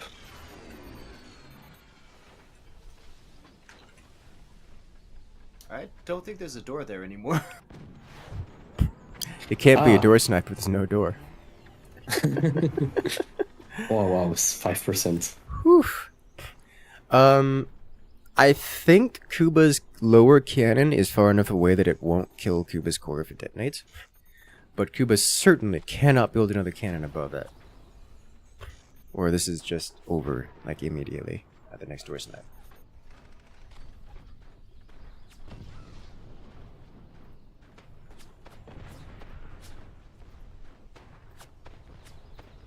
The smoke is evil. It truly is. The combination of EMP and smoke is devastating, to say the least.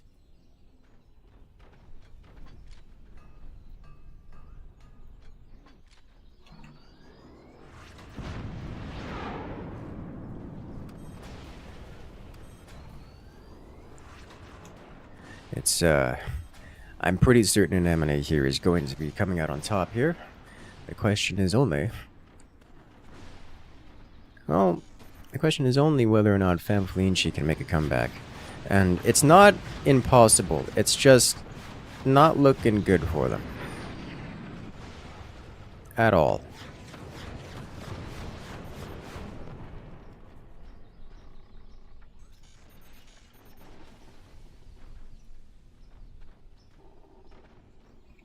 Sniper EMPing those doors during the active must have been so frustrating. Yes. Like, to be clear, Dory for the top base doesn't have double doors on most of the weapons. Those could just be destroyed directly by a single cannon shot. Like, Dory is very, very vulnerable to near immediate death. Neo Pixar has double door, but no more than that.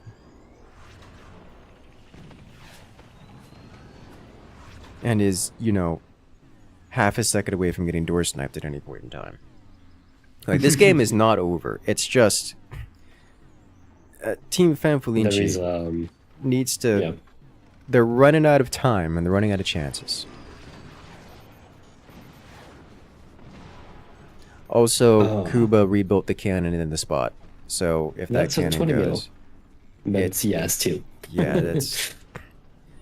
It's an explosive is what it is. Yep. Whenever this dies, it's over for him. Mm-hmm. And frankly, Kuba's the only one here that has enough damage output to meaningfully threaten. Yep, there it is. Yep, there it goes. Just like that. Clean through the doors and nice internal damage. Away goes Team 2's everything. Fful loses their final heavy weapon, and, well, I mean, I guess the howitzer exists. Yeah, but seeing the forts on the other side, it's not going to do much. Yeah. And the howitzer can't really door snipe because of the backward bracing.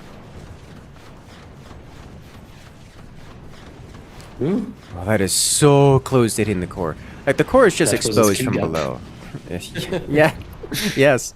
The core is exposed from below. It's just a matter of getting a shot up and in there. Which I think may happen with these rockets coming online.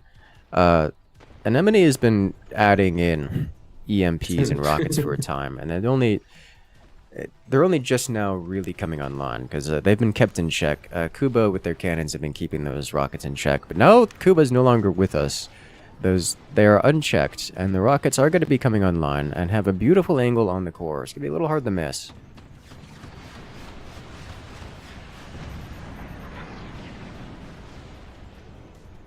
Oh, cutting so deep.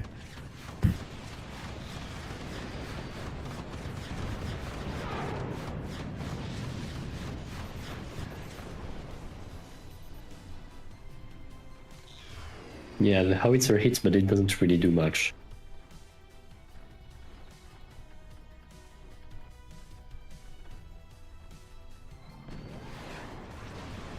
Oh. So, it split the core, either side of the core, without hitting it. Surely the rockets. Oh, come on. It's so close. It's so close. How do you miss? The angle is pretty tight. It is actually a pretty tight angle. I think Fful recognizes the angle exists there, is now defending against it, but I mean, the amount of firepower. You won't be able to just out-eco 4 rockets. Yeah. Hitting straight. Yeah. That's not happening. Plus all the other... Oh my god. That's so much firepower. How are you still alive? Oh, you aren't. Okay. How are you still alive?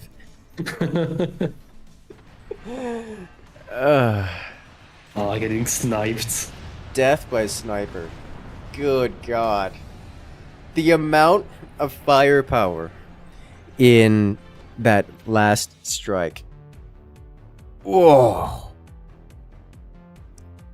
That was crazy. We need to replay that is what we need to do.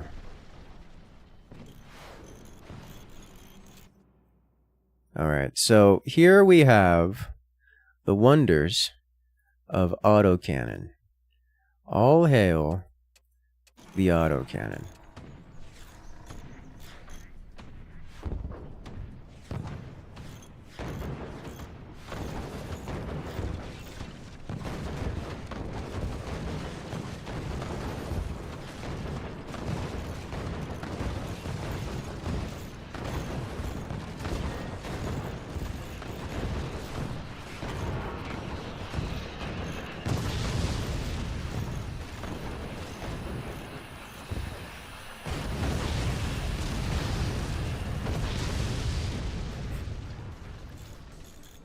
And just like that, the base is missing.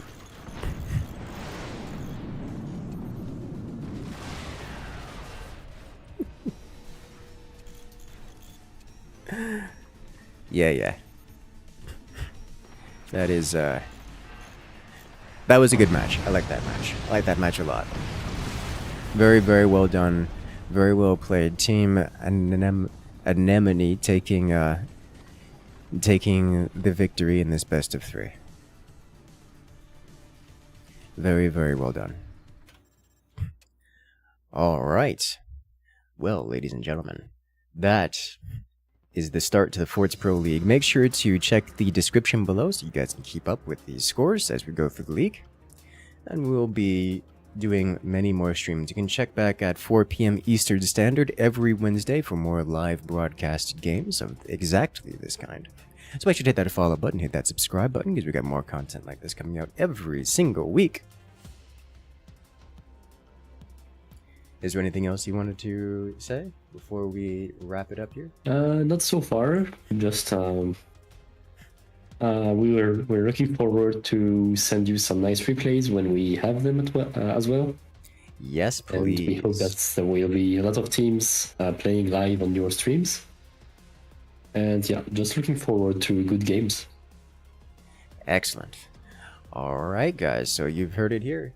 I want to say shout out to 42 Scientist and Romero for putting on the good games.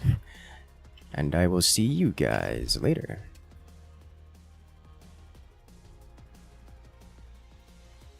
All right, chat. That is going to be wrapping up the forts here, but we're going to be moving on to some Satisfactory. We've had some good battleships. We have had some, even some meme battleships. And we've had some Forts Pro Leagues, some of the best forts around. So make sure to stop by for the more interactive side of the stream, where we get to hang out, chat, and cook some spaghetti. Or more accurately, the cube. We worship at the altar of the cube. So I will see you guys there in like 2 minutes, because that's how that works.